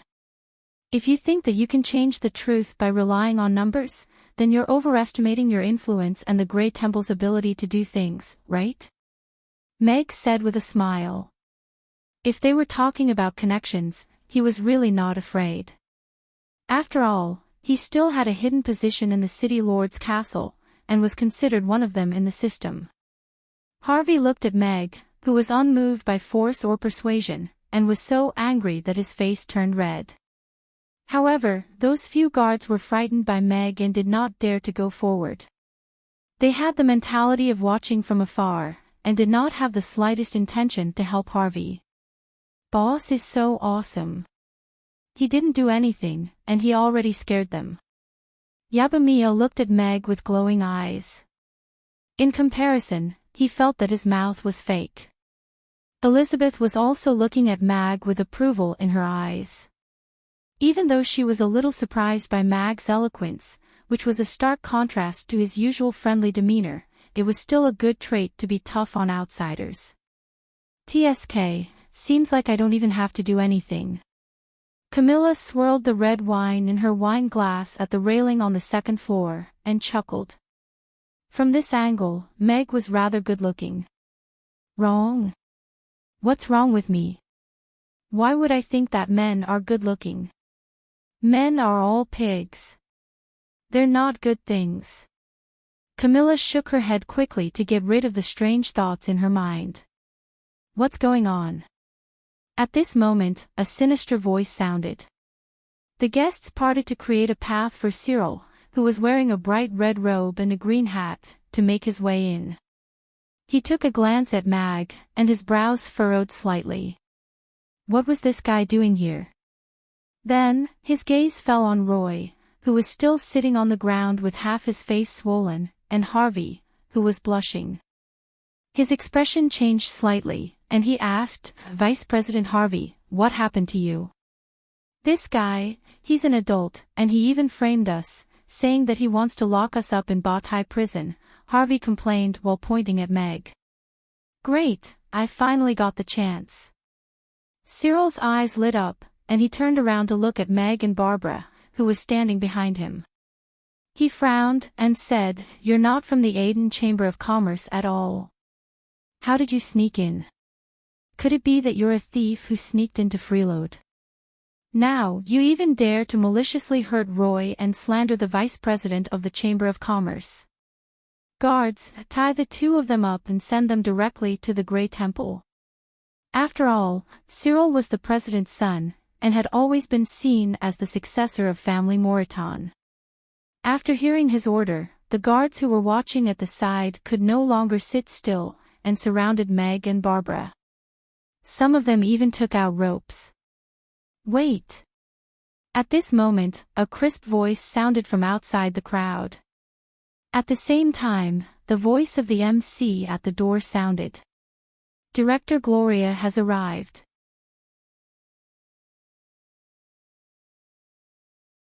Chapter 1450.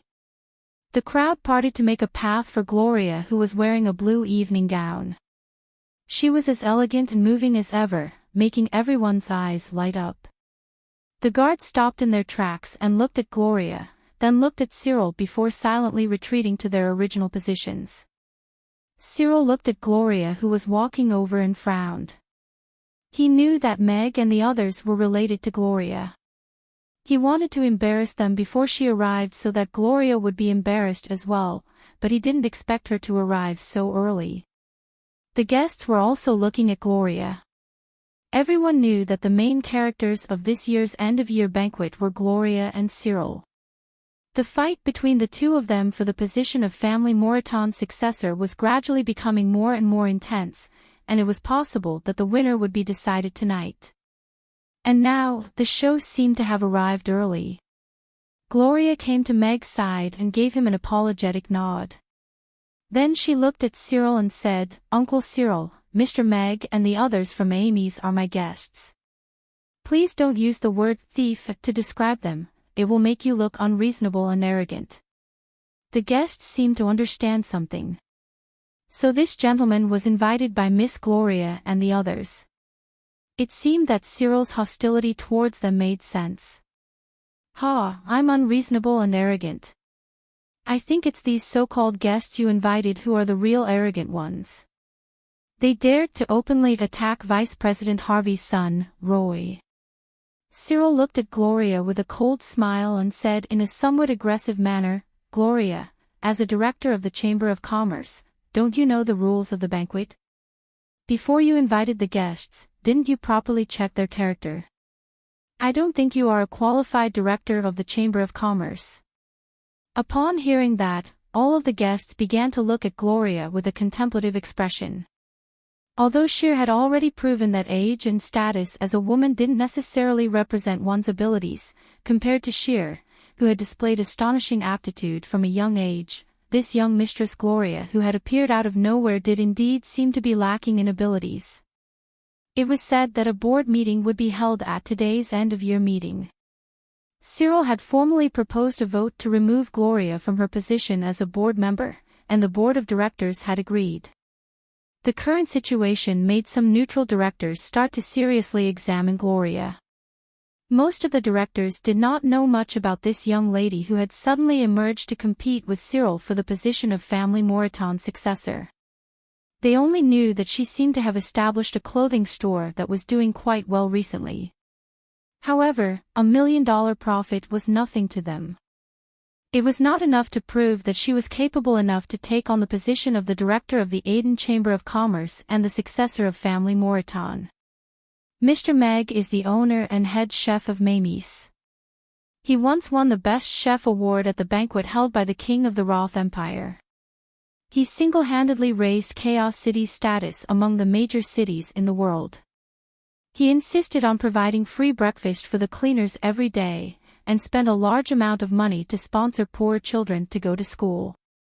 Is there anything wrong with such a kind and gentlemanly person's character? Gloria's gaze landed on Roy, who was still sitting on the floor. She raised her voice, and said, "As for Vice President Harvey's son, Roy, I'm sure all the guests here have heard about his reputation and character. If there is a character threshold for entry into the banquet, he should be the first to be denied entry, right?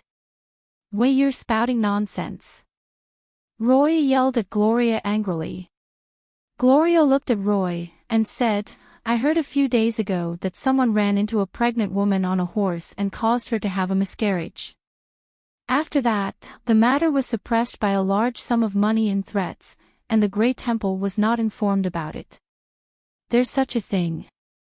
All the guests' expressions changed. It was a rule that horses were not allowed at the city gates. Running into a pregnant woman and causing her to have a miscarriage was a crime in their eyes.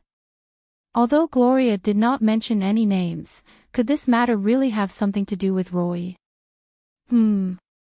Meg, who had not spoken since Gloria appeared, looked at Gloria with surprise. This last seemed to have come prepared. Cyril's expression also changed slightly. He looked at Harvey and his son with an uncertain expression. He had not heard of this before. Roy's expression changed, and he stuttered, That's because she was running around on the street." Shut up." Harvey gave him a tight slap across his face, and wished he could slap him back into his mother's womb. He could still talk his way out of this matter, but now, he had confirmed it. He looked at Gloria with a pale face. He had already dealt with this matter very discreetly, so how did she find out? "Looks like the rumor is true. You were the one who ran into the pregnant woman who was about to give birth. You ran on a horse in the middle of the street and caused the death of a pregnant woman, but you did not regret it at all. You even accused the poor mother. You pretended that nothing happened and attended the banquet openly. You even flirted with an underage girl in public. You even accused her after she resisted. Do you know what is righteousness and shame?" Gloria looked at Roy, and her voice was full of anger. Roy's expression was evasive. He subconsciously hid behind Harvey, and did not dare to look at Gloria directly. "He's a fucking scumbag. What a pitiful child, what a pitiful mother. This is no different from murder. You can really do whatever you want with money. I can't believe you can cover up this kind of thing." The guests looked at Roy with anger and disdain. Their emotions changed instantly. Gloria turned to Cyril, who had a dark face, and said seriously, "Uncle Cyril, you're defending a murderer who killed a baby and a pervert who flirted with a young girl. You're trying to confuse right and wrong. You're trying to turn the victim into the perpetrator. Is this what you should do as the director of the Aden Chamber of Commerce? Is this what you, as the father of 2 girls, should say?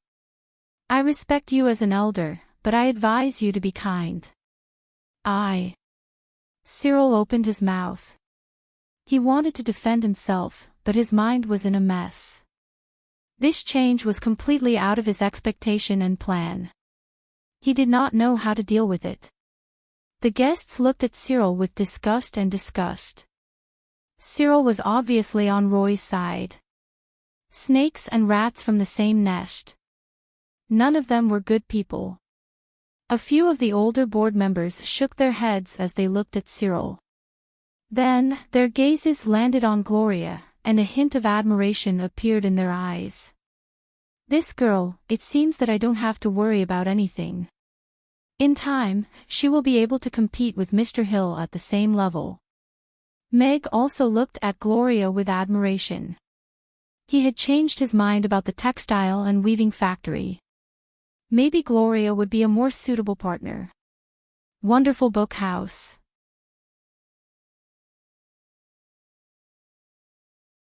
Chapter 1451. You. Harvey pointed at Gloria. He wanted to say a few harsh words, but after seeing the disdainful looks he received, his momentum weakened instantly. He snorted coldly, and pulled Roy, who was covering his face with his hands and looking flustered, out quickly. Very good. You're smarter than I expected. Cyril made his way over to Gloria, and lowered his voice as he said, however, all of this is futile. You're going to lose everything tonight. I still like the way you hide in a dark room with a hood on your head. You should stay like that for the rest of your life. Then I'm afraid I'll have to disappoint you. Since I've decided to come out, I won't go back. Gloria smiled and said, besides, I'm different from you. Everything you have is a gift, but everything I have is earned through my own hard work. You can't take it away from me. I hope you can still smile later. Cyril clenched his fists and left angrily. Gloria let out a sigh of relief. Her tense body relaxed, and she realized that her palms were sweaty. This big sister is so beautiful, and she's so righteous. She's super awesome. Sister, she's the boss of Blue Suede. The clothes that the group of girls were wearing are the new clothes that they're about to release. It seems like they're really working with Blue Suede. No wonder they could get the new clothes. The owner is so young. She's so beautiful. The girls looked at Gloria with admiration and amazement. Then, the topic quickly changed to how they could get their hands on Suede's new line. In a private room on the second floor, a white-haired old man chuckled and said, it seems that the rumors about young Mistress Gloria are a little off. Her ability to adapt and conduct herself on the spot is far superior to Cyril's. Among the younger generation, I haven't seen anyone other than Cyril who can compare to her. Yeah, it looks like the Hill has a rival, just like me and Jeffrey. Ian Buffet also nodded with a smile, and he was also appraising Gloria with an appreciative look in his eyes. At the mention of the past, a hint of nostalgia appeared in his eyes. Gloria's rebuke of Harvey, his son, and Cyril was praised by most of the guests present. After all, many of them were afraid of Harvey and Cyril's status. Even though they had seen what had just happened with their own eyes, they didn't dare to say anything. Gloria turned around and looked at Meg and Barbara. She said apologetically, I'm sorry, Mr. Meg and Miss Barbara. I've made you suffer. Sister Gloria, why are you apologizing? You're not the one at fault. Besides, I've already taught that guy a lesson. Barbara said with a relaxed expression, but her gaze toward Gloria was filled with affection. After all, they had just picked out beautiful new clothes from her shop at noon. Moreover, what she admired most was that Gloria was able to rebuke those guys with words. She had reason and evidence, and she had made everyone stand on their side. Wasn't this ability too amazing? This is nothing to us, but it was an interesting debate just now. Meg also looked at Gloria with a smile. Gloria obviously knew about Roy's incident in advance. However, the conflict between them and Harvey and Roy had been sudden. Gloria was able to rebuke the other party and put Cyril in a bad situation at the same time. Her ability to adapt and her ability to see the big picture had refreshed his understanding of Gloria. Meg had watched this girl take off her veil and start to live like a normal person. He had watched her decide to leave her boudoir and step into the business world. He had witnessed her growth with his own eyes. He was moved by her fast learning speed and strong learning ability. Thank you. Gloria's face flushed. Receiving Meg's praise made her happier than rebuking Cyril just now. You go do your work first. We'll do whatever we want. Tonight is very important for you, Meg said with a smile. Okay. If you need anything, please let me know immediately. Gloria nodded slightly. She did have a lot of things to do right now. For example, she had to take the opportunity to meet some of the board members that she hadn't been able to meet before. Although the Hill had agreed to stand on her side, her votes were still in danger. Damn that guy, how dare he collude with Miss Gloria again? Camilla glared at Meg, feeling as if her heart was bleeding. The guests arrived one after another. Meg heard some familiar names and also saw some familiar guests. After some simple greetings, he sat in a corner and slowly sipped his wine. Wouldn't it be better to just beat that guy to death? Why waste so much time talking? Camilla sat down beside Meg without him noticing. She took a sip of her wine and looked at Meg with a smile. If you can't beat him, you can beg me. We are civilized people. You have to learn from Gloria. If you can solve things with words, don't beat people to death. Meg said calmly. His eyes followed Gloria, who was elegantly walking through the crowd and chatting with people with a smile on her face. What a nice girl. Ah. You're not allowed to look at her. Camilla suddenly stood up and stood in front of Meg. Countess Bartoli, there are a lot of people watching here. Meg looked up at Camilla with a smile. He knew that she liked Gloria and was just teasing her. Camilla also realized that her action of blocking Meg's line of sight was a little childish. If other people saw it, it might cause some bad guesses. She quickly sat back down and said softly with clenched teeth, "Don't force me. I'm a man who has 2 photo stones," Meg said calmly.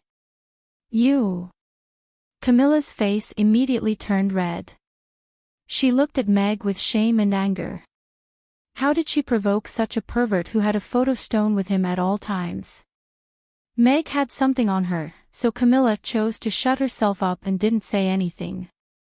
Speaking of which, I do have someone to kill tonight. Are you interested in joining me? Meg leaned his body towards Camilla and raised his wine glass as a cover as he said softly. Kill who? Camilla was instantly interested. Castor, an information dealer. His people have been loitering around the restaurant recently. He should be here for Connie. Meg used the glass to point to the right. There was a middle-aged man in a tight purple suit. An unchallenging target. Camilla only glanced at that person before looking away in boredom. Before I kill him, I need to get some useful information from him. So, we need to find a little dark room. A little dark room. Camilla's eyes instantly lit up and showed an eager expression again. I'm good at this. You're tuning into the LoveLore Library YouTube channel. We're so grateful for your support, and don't forget to subscribe to join us on this incredible journey through captivating stories. Your generosity through donations truly makes a world of difference, as it's the primary source of revenue that allows me to expand and enhance this channel for you. Thank you from the bottom of my heart for being a part of this adventure.